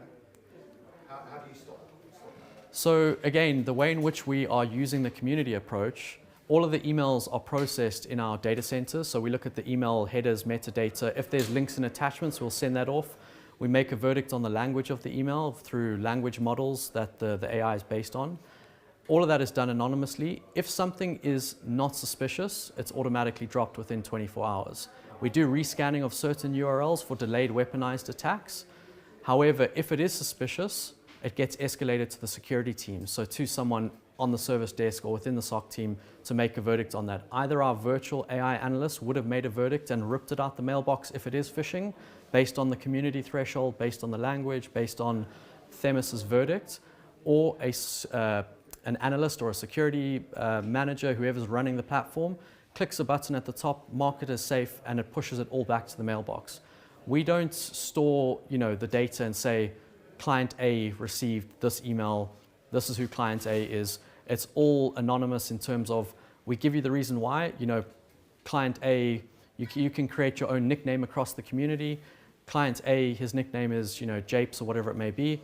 He's told us that this is a legitimate vendor email, or he's seen this type of email in credential phishing scams. So all of that is done anonymously from a community-based approach. We're not ripping out your emails permanently and saying, let's go store them in our database. That's good, this is bad. We're focused on that. We're hypersensitive focused on when those anomalies do appear, That is when we step in, we contextualize the email for the user with a banner. If we've got enough intelligence, we might escalate the level, just automate the detection and rip that email out the mailbox before users ever get the opportunity to engage with it. All right. And I just want to, this is the last slide, I want to make sure, finish on time here. Before we wrap up, I always like to talk about this slide and this quote from our CEO and co-founder. When it comes to AI in any type of technology, even if we're able to detect almost 100% of threats, our philosophy still is focused heavily on having that end user embedded in it. Why? It's because your end users can train those AI models with what they're reporting. It's because those threats will constantly still make it down to the users. So we need to make sure that we are engaging with them, that we've got them involved in that strategy, and they don't become your liability. They become an asset to your instant response, to your email detection. And lastly, just to wrap it up, thank you very much for the time. IronScales, we're over in the Nats section of the theatre. If you've got any questions, feel free to pop past. More than happy to discuss, where we sit from an email perspective in this new category. All right, thank you.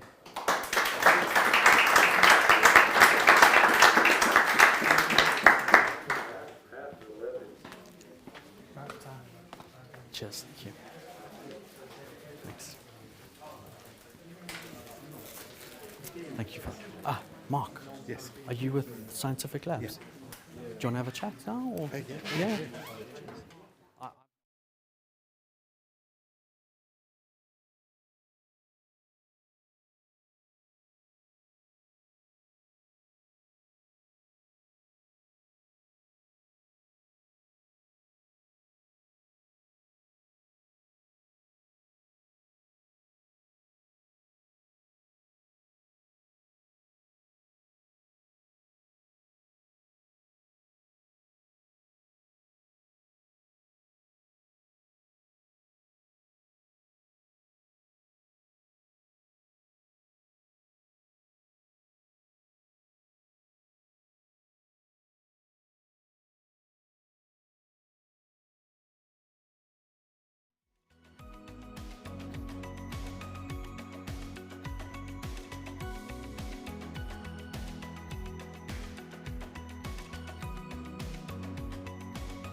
It works, right.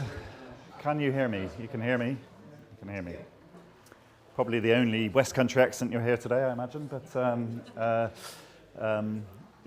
talking of minority groups in computing, always be generous if you come across someone from the West Country. Not many of us escape, so yeah, fantastic. So thank you very much, everyone, for staying and listening to me.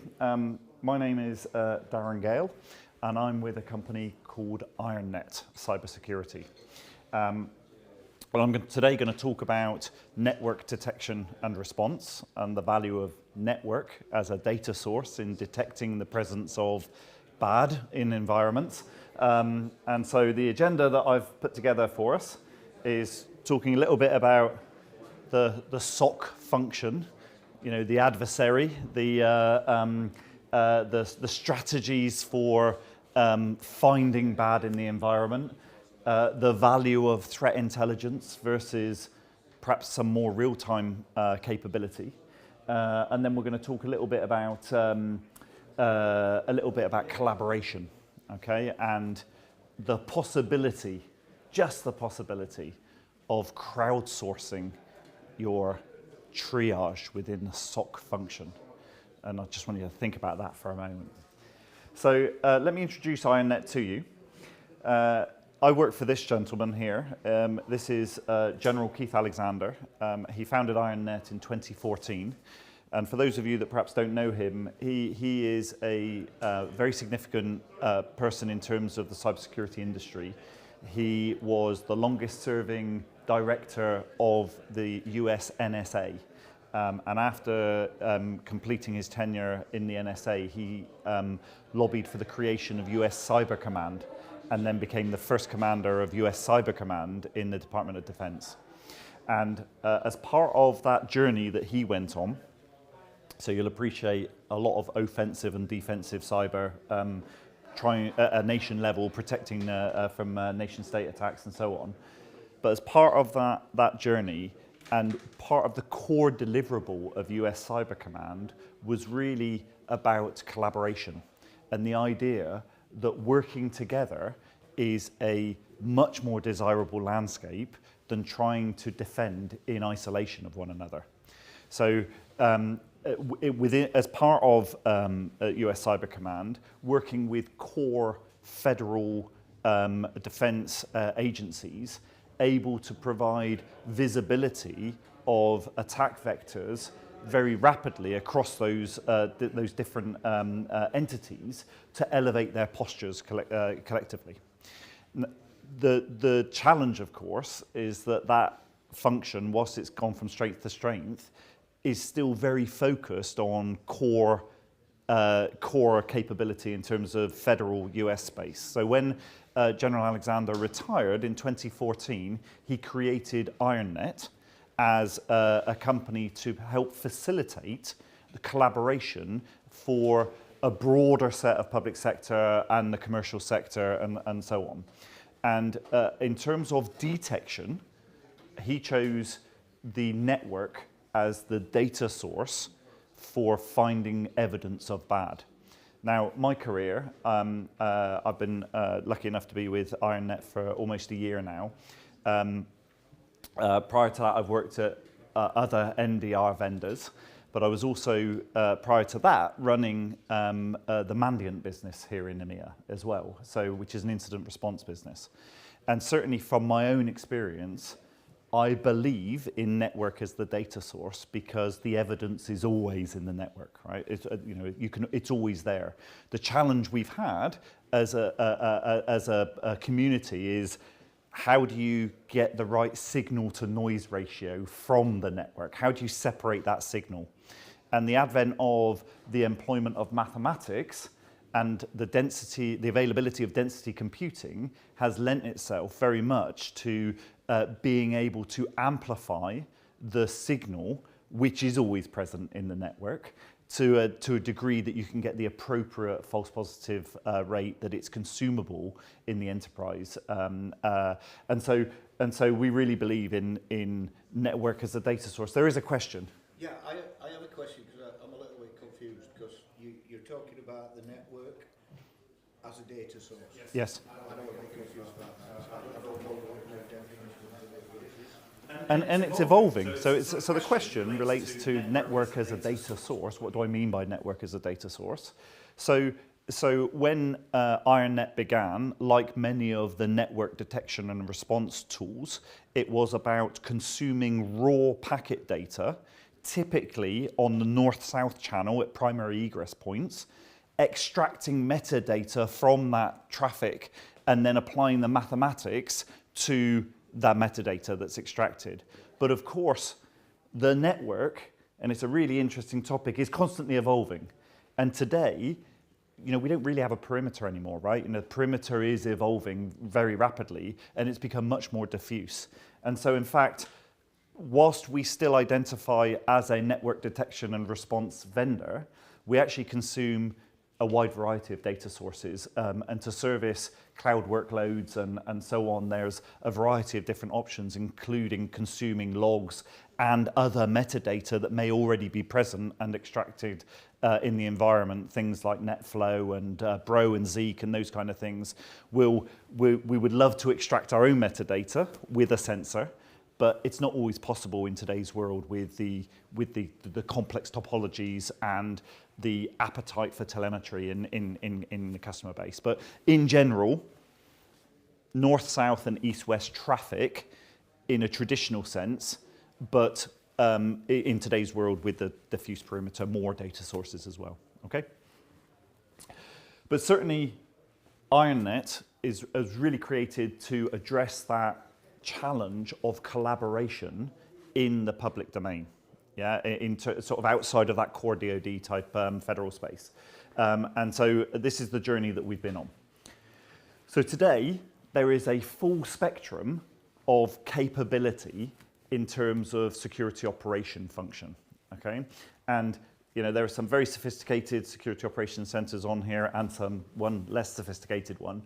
And this represents, you know, all of our experiences, right? You know, some people will work in very sophisticated organizations which are really well resourced, some in less so environments, but the one consistent is that even these guys in the top two here will tell you they don't have enough people, right? They have too many alerts. There's too much information and not enough people to service it. So that challenge is pervasive in our industry. You know, I could ask the audience, does anyone in their security operations function think they have enough people? You know, put your hand up. No, of course not. And the challenge is compounded by the sophistication of our adversary. Okay, and I'm not picking on any particular adversary here, but you know, examples of the adversaries, they're very well organized, very well funded, very well structured, and very sophisticated. So there is an asymmetry that exists between defense and offense in this landscape. I think we all agree that is the case today. And is it fair, you know, from an arbitrary metric, right? Is it fair that you are asked to defend with the resources that your organizations give you in terms of tooling and people against the adversaries that are, you know, orders of magnitude better resourced or in terms of scale? And certainly, you know, the People's Liberation Army cyber unit, offensive cyber unit, has 120,000 soldiers in it, right? If you think about that just for a moment, that's our conventional armed forces here, including cyber, we've got, what, 82,000 soldiers in the UK. So 120,000 just in their cyber offensive unit. So the asymmetry is really extreme. And you know, that's only one example of a nation state threat actor, and there are many, yeah? So how do we move from this landscape? Because this is some data. I'd like to reference the source of this data, which is a website called informationisbeautiful.net, which I really love that website. You know, they take lots of different data sets and they visualize it, and they do some really nice visualization on cyber data. And so on here are two different representations. So this is the breach data. Breaches and hacks, and the bubbles represent data volumes. And then this is ransomware attacks on a timeline. So timeline on the left-hand side goes up the page as in more recent, and in this one it goes across the page as in more recent. And you know, it doesn't matter which way you look at it, but the fact is that the problem is getting bigger, right? And it may be that people are more comfortable in terms of disclosure, but we know that there is a very, very significant challenge. And in terms of, I doubt you can read this at the bottom here, but the value of the intellectual property theft, the value of what's being paid in terms of ransomware as well, it's mind-blowing, the figures. And actually the data set behind this particular slide here shows that to date, across the recorded metrics that are in the public domain, there's been $3.78 trillion paid in ransomware to the ransomware attackers. Okay, $3.78 trillion. That's just the amount that's in the public domain. You think of all those that have paid that haven't been in the public domain, haven't disclosed it.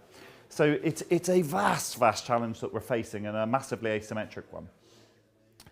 So we also have this challenge around collaboration. So today, collaboration is typically driven through threat intelligence, right? So hopefully you all participate with the ISACs, and when you find something that is really interesting and you investigate it and you curate it and you've dealt with the challenge that you've been addressing, maybe at that point you then hand that threat intelligence over to an ISAC to share with the community.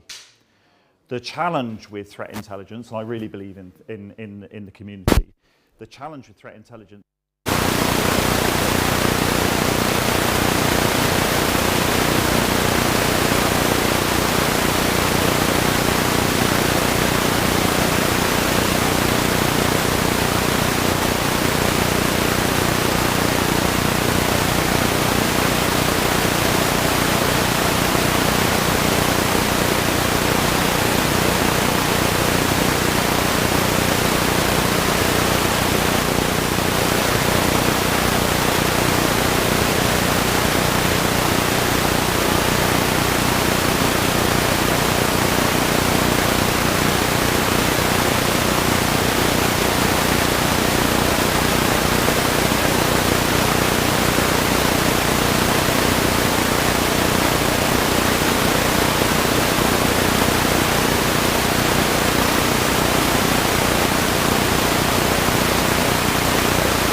And so this brings us on to, very nicely, what we call collective defence.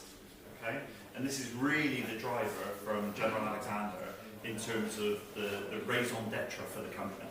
So it's about collective defence and defending collectively as a community and leveraging one another. So if you think about, a security function with 5 people, if you take 100 of those organisations and they work together, all of a sudden you've got 500 analysts working together, right? It becomes a much fairer landscape in terms of that asymmetry we were talking about. So let me just introduce you to what we do. as a vendor here participating in this event. You know, it's a real privilege, and so we have a tool which we call Iron Defense, which is the tool, the network detection and response tool that is effectively what our customers deploy into their network environment. Okay. Although there are deployment modes which can be log only, for example, as well. There's varying degrees of sophistication depending on the data. Golden rule really is more data you give us, the more value you get from the tool, right? You know, it's, but essentially, this is a mathematics-driven engine, but we also have the Suricata rules engine in there. And we utilize that because of the dome and our cyber operations center that runs in parallel to that tool. And then what the cyber operations center can do is look at the detections which are affecting more than one customer, curate those detections, generate threat intelligence rules, and syndicate those to the client base based upon the Suricata engine. So the mathematics are great because they can help find unknown unknowns in terms of behaviors, but it's always also desirable to have a signal that's a 1 or a 0, right, with a rule that we've curated and distributed. So, so the idea is this gets deployed in a customer environment, it finds bad, that bad is anonymized, the detection is anonymized, so the variables related to the detection, so the threat actor's IP address, the threat actor's domain, the threat actor's behavior in things of like beacon frequency and those kind of things, are then pushed into a collaboration environment that we call Iron Dome, and then there is the ability then to collaborate on those detections and benefit from the work that other security operations functions have done. So you can think of that as a kind of crowdsourced SOC function. Yeah? Can you take advantage of those analysts in other organizations who may well be working on the same thing you're working on? And then we have a group of very, very sophisticated threat hunters. So these are typically ex-NSA, ex-CIA type individuals who have an overwatch capacity. So in fact it's dual capacity. So they have the overwatch, they look for the detections which are affecting more than one customer. And this is a very compelling deliverable, as I mentioned, with the threat rules. But they also provide operational support for our clients. So when a client sees something and is concerned about that, and it's perhaps beyond their in-house capability, they can reference that to our Cyber Operations Centre to just take a look. And it's all value for us because we can then generate a threat rule that then goes to all across our customer base. Incidentally, out of a community spirit, we do publish and participate with the ISACs. Specifically, we participate with the OTX threat community, and we publish after 30 days the rules that we found into the OTX community. And what we find, even after 30 days, the majority of those threat rules that we've generated are still completely unique. So it's very, so we believe in the community, we also contribute, but if you want those in real time, the mechanism is through the tooling that we provide. So just to give you a feel of how things work, this is a sample of from a particular timestamp in fact it was July to September last year. We took 161 billion ingest flows, and that could be PCAPs, that could be NetFlow, it could be Bro, it could be some logs. Those were analysed with the mathematics across our customer base to generate just over 1 million alerts. Those million alerts go into a component in the tool which we call Expert System. An Expert System is a way in which we try to emulate the way in which a first and second line analyst would work.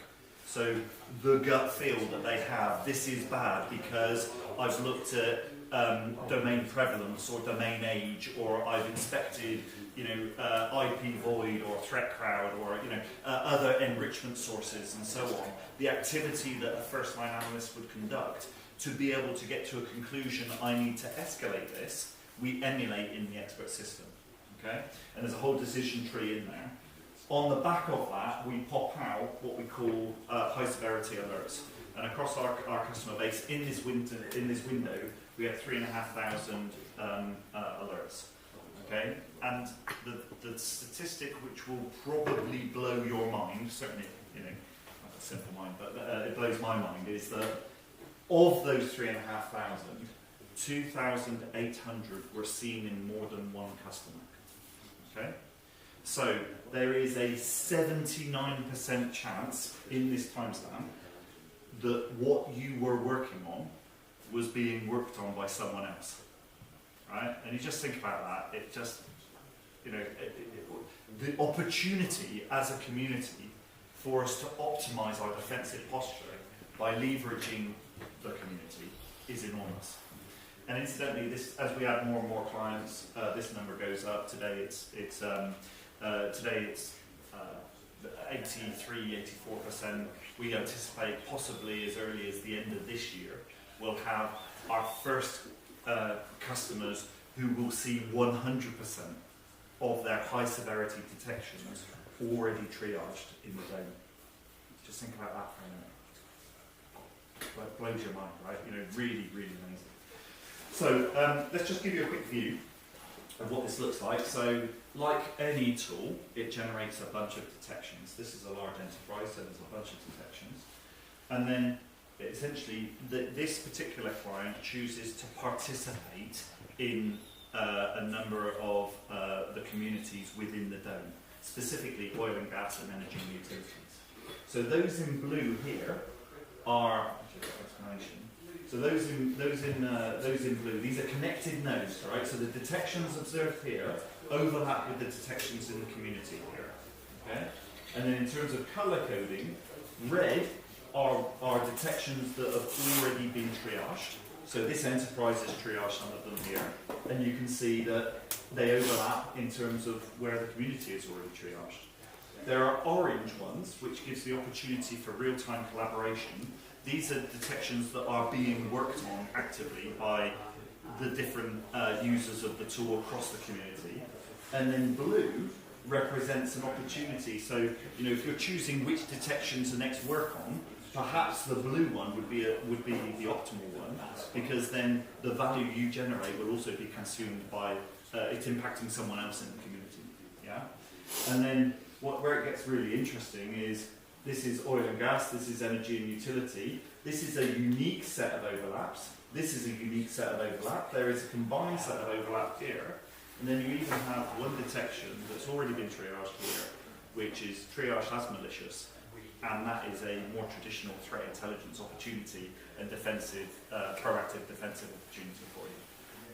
So, very, very compelling when you get to those statistics that I showed on the previous slide, where you've got 3/4 of the high severity detections already being worked on by other organisations. And by the way, our Cyber Operations Centre is also responsible for a curation function to maintain the quality. And so you may see that maybe 3 or 4 different organisations have worked on a particular detection. Perhaps one of them has highlighted it as suspicious, 3 as malicious, and then when we provide our Overwatch capability, we will also say that the IronNet Cyber Operations Centre has determined this as malicious as well, so that there is that additional level of confidence. Most of the attribution is, of course, anonymous in terms of authorship of the triage notes in the dome. So this gives you a little feel of what we're doing. In the time it's taken, we are exhibiting here. We're at the other end of the building in the BBC micro room. Come over and have a chat to us. We would love you to come and visit us. You can get your stamp for the overall competition, for the really, really wonderful prize that our hosts are offering as part of the tour of the vendors. but we're also running an additional competition to win a Lego prize if you want to participate in that. It's always very, very popular. Just in summary, this is me on the left-hand side here. I'm running IronNet outside of Americas. It's really my pleasure to be here. We have a network detection and response tool called IronDefense. You have the option to participate in the Dome, which is the community, fully anonymized. We have very, very sensitive and discreet customers participating in that. Most of our customers choose to participate. And then we have the operational services element, which is really providing the extra cover, the extra air cover for our clients, and indeed for our partners who run the tool in an MSP mode as well. Yeah, so it's a really compelling deliverable, and we would love to have a conversation with you. But thank you very much for paying attention, and I'll take a question if there is one. You're going to leave me hanging. Go on, any questions? Any questions? Any questions about General Alexander, perhaps, his career, or got a question here? You know what? I'm just looking at so General Alexander from the NSA, and I'm just thinking, the NSA where the Eternal Blue got leaked from. So was it on his? I don't think I can confirm or deny that. Yeah, I thought that. But certainly the original CTO of IronNet, his role, he is a guy called Michael Ehrlich. He had a fascinating role. He ran both the offensive and defensive teams in different stages of the NSA. Then he left the NSA and he joined a company where his role was to create offensive tools. We certainly have a very, very interesting DNA in the company in terms of the people that we've attracted from those agencies and the knowledge that they've brought with them. It's actually a real privilege working there now. But thank you for the question. No, but the other thing was that I've seen the common thread this morning with different people talking about crowdsourcing and involving the community. Yeah. So I'm assuming that is the way ahead and the way it's going to be. I think the asymmetry demands it.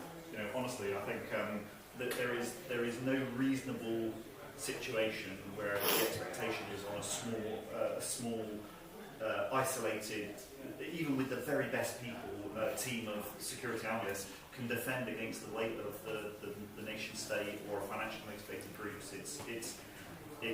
The gulf in sophistication is just too great. So I think the community is really the way to go. Yeah. Thank you very much. Question. Yeah. How do you support that community then? How are you taking that further forward in a crowdsourcing solution? I mean, you've got hospitals or schools that are underfunded. Yep. Are you putting the equipment there? Relying your business model is on this data and corporate. Yeah, so we sell a subscription to the to IronDefense, which is the network detection and response element, and with that subscription you get access to the other components, the Dome and the Cyber Operations Centre. We take our community responsibility seriously, so we have commercial programs to support those public sector organisations. We're actually very, very strong in the education sector, very strong in the healthcare sector. They're under extreme pressure right now, and they also get a lot of attention right now, as you know, in the public domain. So we have a degree of philanthropy in terms of the commercial landscape for those organisations, but then also, as I mentioned, for those that cannot afford the tool or to participate. We are also participating in the public domain threat sharing initiatives After 30 days. After 30 days, yeah. But you'll appreciate, there's a commercial value to that, and actually there's still a commercial value after 30 days, but we still contribute to that, which I think is the right thing to do. Okay. Thank you very much for the time.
Exceptional.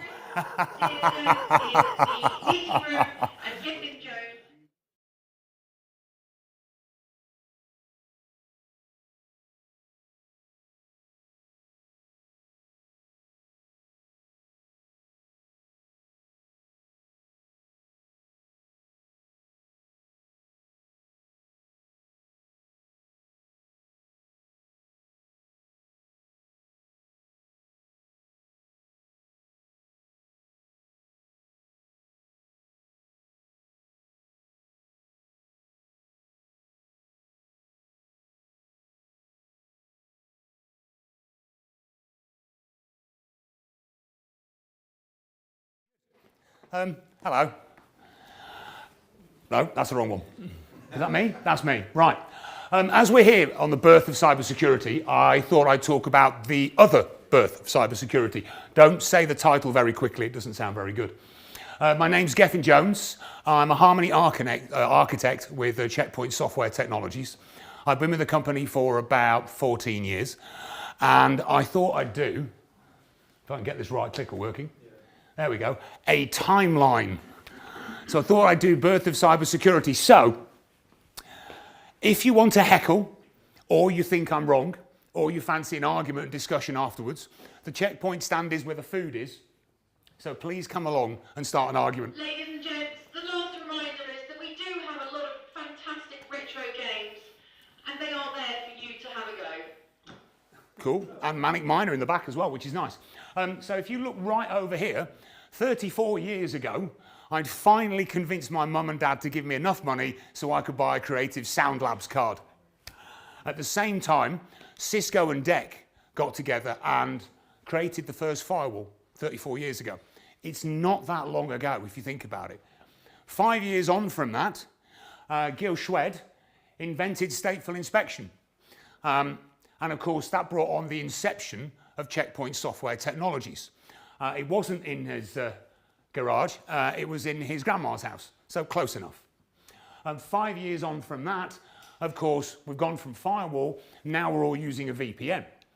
VPN connectivity from site to site means that you had to ask the Americans if you're allowed to use desencryption, if anybody remembers that. 5 years on, up to URL filtering, Unified Threat Management. URL filtering added in, brilliant. IPS, if you notice on the screen. Now, back about 24 years ago, we weren't really doing IPS. Nobody quite trusted the prevention bit. So everybody was doing intrusion detection. The same way you look at the CCTV and watch your car being stolen. The car's still been stolen, but at least you could see it happening. So we didn't move to IPS protection too much later. From there, 14 years ago, the Unified Threat Management, that I believe was a term coined by Fortinet, turned into a next generation firewall. Next generation firewall, it's not actually on this slide, also that came along at the same time was application security. So if you go back to 34 years, the firewall, then stateful inspection, and then finally we got application security as and when we needed it. Thank you very much, Neerzuk. Something we needed but we didn't realise at the time. And of course now we've got threat intelligence and threat prevention. So it's all about preventing. You do not want notification that the executable you've just clicked on is full of malware and your machine's just dead. You'd rather have a notification that it could have been if you'd have clicked on it. So we're all about prevention. But if you look at this, this is only 34 years. So why has it come on so much? And the reason being is because the malware has come along as well. So if we go right back to the beginning, 1988 with the Morris worm, this was Robert Morris, who used a buffer overflow to infect about 6,000 machines. It was very, very annoying. And the reason he did it was because he wanted to see what was happening. What would happen if I do this?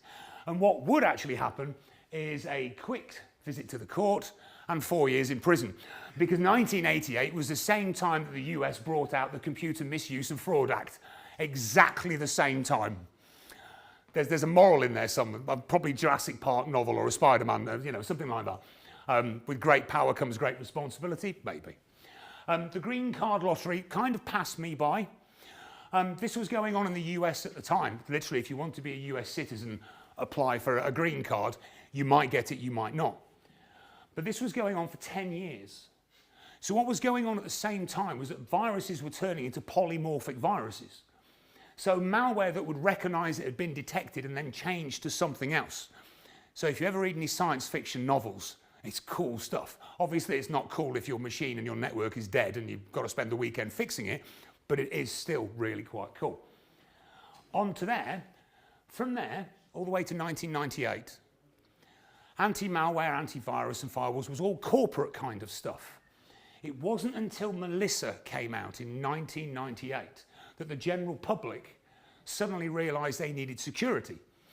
The general public also realised that they'd just sent a document with a list of pornographic sites out to 50 of their contacts in their Outlook, which is why the general public suddenly got interested again. Half of those sites, by the way, didn't work.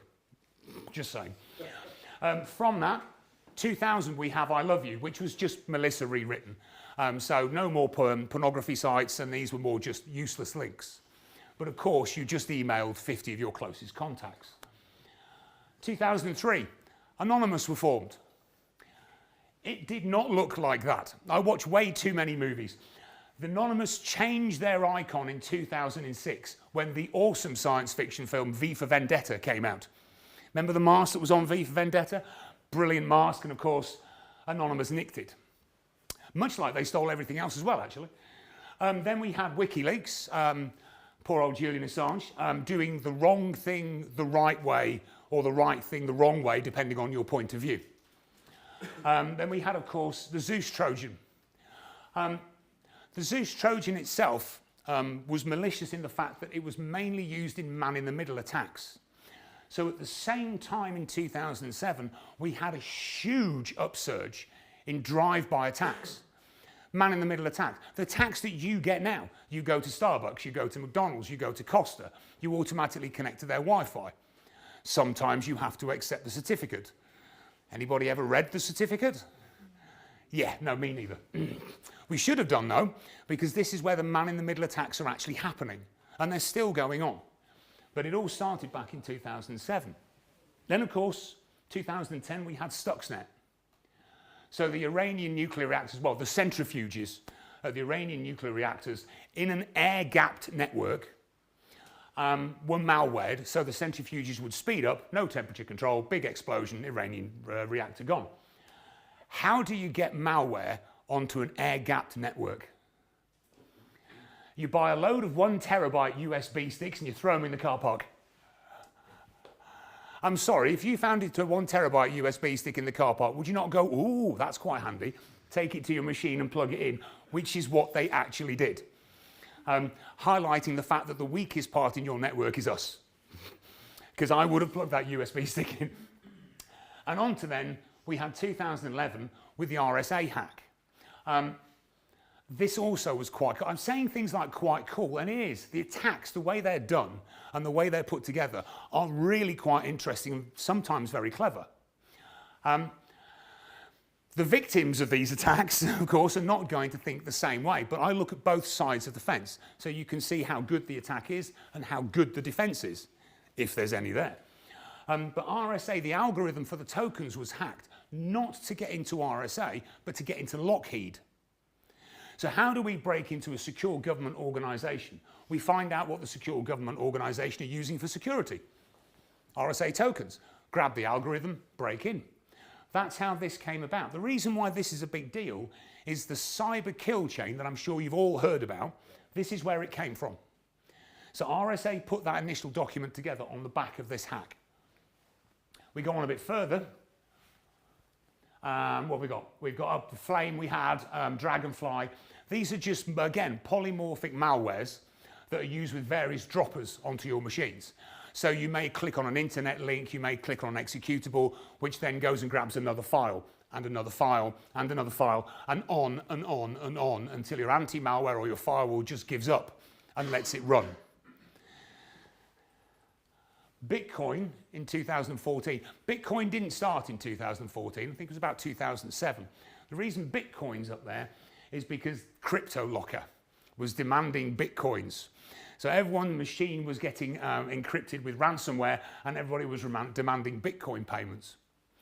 I always enjoyed the headlines on this. All the police agencies, do not pay the ransom. Do not pay the ransom. And then half the police agencies, we need to pay the ransom, we haven't got a backup. So they actually had to pay the ransom what they were telling us not to do. There's only a few agencies involved, but it is quite funny. From there, we had driverless cars being hacked. So the Tesla came out, and 9 months after the sale, someone decided to hack them so you could drive into a tree. Again, not really very helpful. And then we had 2020. We had the Internet of Things. We had SaaS just everywhere. A year earlier, Gartner had coined the term SASE, or SASE, so Secure Access Service Edge. So, of course, everybody was moving to the cloud. Everybody wanted SASE. And then, I don't know. I think I might have left the house. Not quite sure if I did or not. But everybody suddenly was working from home. And I am now here being filmed. And I finally get to say this. To anybody that I have flamed or insulted over the past 30 years who are a member of the Jericho Forum, I now, in 2022, apologise. You were right, and I am very sorry. If anybody has the right to say, I told you so, it's these guys. They coined the term back in 2001, deperimeterization. And yes, I did practice saying that, so I'm going to say it again, deperimeterization. So as opposed to depending on the firewall perimeter of your organization to protect your organization, you're talking about endpoint security, remote connectivity security, or a secure access service edge, a security broker in the middle managing your connections. So the open group, as they're now called, were absolutely right. They were 25, 30 years too early at the time when they first started on the binaries, but now this is where we are all going, whether we like it or not. Everybody's running to the cloud. The cloud is just someone else's computer. It's not just a meme or a t-shirt. So how do you secure someone else's computer? You don't have access to the computer. You don't have access to the network. And if you've ever used AWS, it's an undescribable network. At least Microsoft have got a rough idea of how roots actually work. But yeah, so I would like to take this opportunity to apologise to the Jericho Forum. Of course, that's about it for 2020. That is the most fitting meme. All of my friends, well, let's face it, 2 of them painted their houses, 4 of them redecorated their garden, and I didn't leave my office. Oh, and everybody was making carrot cake. Everybody said, oh, I've made a carrot cake. My Facebook feed was full of carrot cake. It was bizarre. Or walnut cake. Nah. The reason I was so busy was because of this lot. This is Checkpoint Software Technologies Infinity Portfolio. It's quite a bit. We cover the users, the cloud, and the perimeter. And if you look at all the products on there, you can now see why I kind of lost what day of the month it was, or what month of the year it was. It was so busy. Everybody was running home. Can we have some VPN clients? How are we going to get this working? How does this work? Everybody seemed to forget how networking worked at the same time as well, so not exactly the greatest thing in the world. Guess where I worked? I worked with the users in anonymous access. So I worked with Harmony Connect, I worked with email and office, and I worked with endpoint and mobile security. Mobile security still being the largest attack vector in your organization, and if you're not running security, when you do get hacked, please give me a call so I can laugh at you. Nobody ever buys mobile security. We all should have mobile security. I've had 2 phishing texts this morning. The worst one was the Royal Mail text that wasn't a phishing text was ryl.me for a domain name. It looks like a phishing text. How am I supposed to know the difference? I run Harmony Mobile, I don't care. So seeing as I look after all these, I thought I might want to talk about them. So the Harmony Suite, there's a sales pitch in here somewhere. The Harmony Suite consists of endpoint security, secure connectivity, anti-phishing, email and office security, and of course, mobile security. So endpoint, anti-ransomware is the main protector on here. We also have protecting zero-day attacks with threat emulation, which is a sandboxing environment. we always say sandboxing environment. There's about 90 AIs, machine learning algorithms, and God knows what else going on in here, and a sandbox at the end of it. And of course, the most accurate. Well, we have the lowest false positives. But if you look at the bottom of the screen, which is a very small screen, you can see everything else that's in there as well. It's all about multi-layered threat prevention. We don't put 100% faith in our anti-malware bit. We don't put 100% faith in our firewall or our IPS. It's all about multi-layered threat prevention. Maybe the anti-malware will let it through.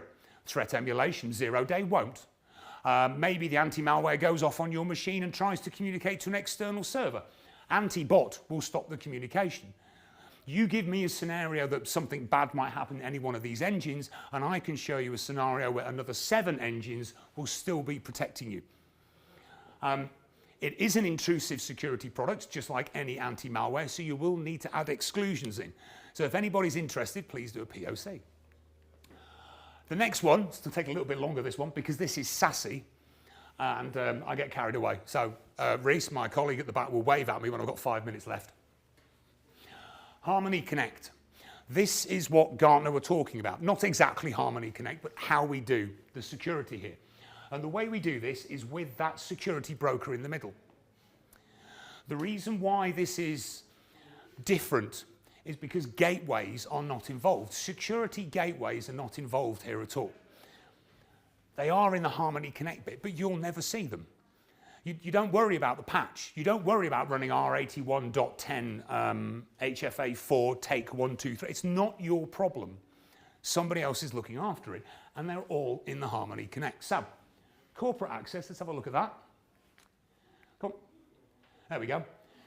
We install a client on your network, either a Docker or a checkpoint-like gateway, light application control, calling out outgoing security. My firewall rule here is any drop. I've got one of these running in my house. It's just a cheap Zyxel 660 with a bit of firewall in there. And it's blocking all incoming communication, so don't need it. It's all web page based. If you're going to have any users coming onto my network, I'm not going to give them a client, because they're friends of mine. They'll open up a web browser to the security broker, Checkpoint Security. The application connector connects to the Harmony Connect, Checkpoint Security, and the communication happens inside there, all being checked with next generation threat extraction technology.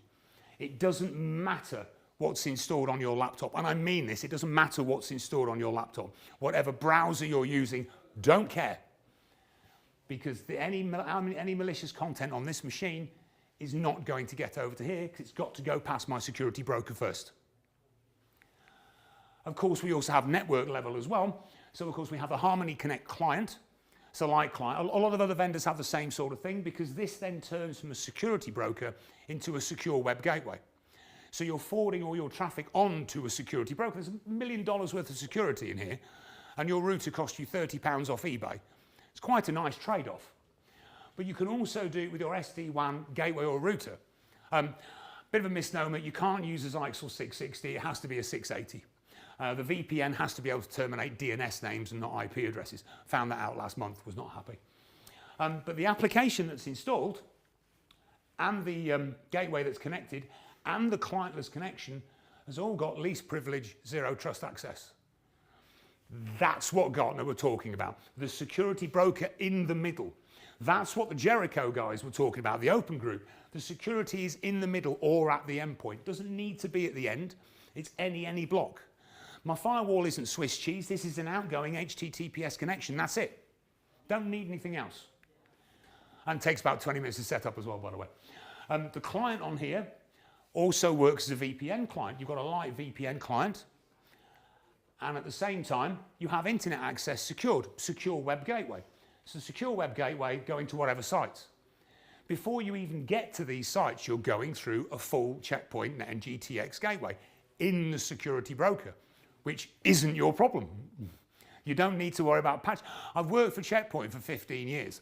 When I say things like you don't need to worry about patching, you know, look pleased or something. Or you just not worked with Checkpoint before. Have you ever tried patching a gateway? It's a nightmare. Don't need to do it anymore. which is why I'm quite happy about this. But that's covering the endpoint and the security access service edge with Harmony. Next one, email and Office. Hang on a minute, I've already got security protection on my endpoint. Why don't I have security protection on my communication? Why do I need anti-phishing? Well, because it's all about multi-layered threat protection that I can't say. Ridiculous, isn't it? I can say deperimeterization, but I can't say multi-layered threat protection. Well, I'll practice the other one, that's why. But the email and Office is a big deal because it includes anti-phishing and zero-day phishing. Anti-phishing is referencing a database. Now, admittedly, the Checkpoint Threat Cloud is a huge threat database. Gets more hits than Google. And I always say that because I can prove it. I've got the numbers. We do get more hits than Google. But it's the zero-day phishing that's the power here. If I was to attack one of your organizations, I would spin up a domain this morning. Now, you know that DNS propagation takes about 48 hours, but we're all based in the UK. And if your data centers are here as well, that domain's going to register. So anti-phishing won't have the domain on file. Great, I can put a like on there. Office 365 logins, no problem at all. We have zero-day phishing. When you get an email, Harmony Email and Collaboration will see the link in the email and it will follow the link all the way to the end to make sure that the end site, no matter where it's hosted, you put me off there, where it's hosted is secure and is a legitimate website. The best one I've seen was 10 hops. It was literally going website, website, website, OneDrive. There was a link on the OneDrive document, website, website, website. Office 365 login for unnamed company somewhere based in Norway. There were 2 months at the beginning of this year where it seemed that all the Norwegian websites were just getting hacked. There was so many Office 365 logins for other companies on these legitimate sites. I've no idea why, that's just what happened. But that's the malicious URLs, that's the zero-day phishing as well, which of course is also an endpoint, multi-layered threat protection. I've just been told I've got to hurry up, so I'm going to cover Harmony Mobile, whether you want me to or not. I get phishing texts every day, guys. I can click on the link, doesn't bother me in the slightest. This protects you against malicious applications. That's great. What's a malicious application? Well, maybe you're just staying at a hotel tonight and you had to download their application. What happens if the hotel application grabs your entire address book and uploads it to the cloud? That's an unnamed hotel.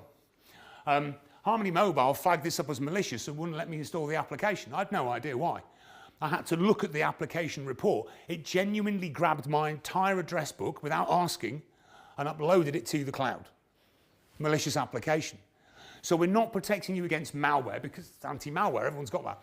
We're protecting you against applications that may or may not be malicious. You just don't know yet. And then we do phishing and man-in-the-middle attacks. Man-in-the-middle attacks. Just imagine you go to a hotel chain. You can see this is real world here, can't you guys? Just imagine you go to a hotel chain and you have to connect to the internet. You download their certificate. They're now watching all your traffic. Now, admittedly, they're only doing it so they can send you adverts. But they're also storing everything you do on a database. So including your bank login details, your password, your medical details, everything. The ICO caught up with these guys, by the way, and stopped them doing it. But again, Harmony Mobile pointed out to me, this is a man-in-the-middle attack. You don't want to be connecting to this, which was a bit cheeky. And of course, underneath that, we've got the device in the OS. Bigger deal than it sounds when if you look at vulnerabilities like Achilles or Pegasus, they're using vulnerabilities on the chip. You can't patch a chip. I've actually had a customer with 500 Samsung phones that had the Achilles vulnerability and they were all informed of it. And they bought 500 new phones with the same chip on and the same vulnerability. I've got a couple of free Samsung phones in the car if you want them, just give me a shout. But yes, you can't do that. You can't protect against the vulnerability, but you can protect against the vulnerability being exploited by applications or network.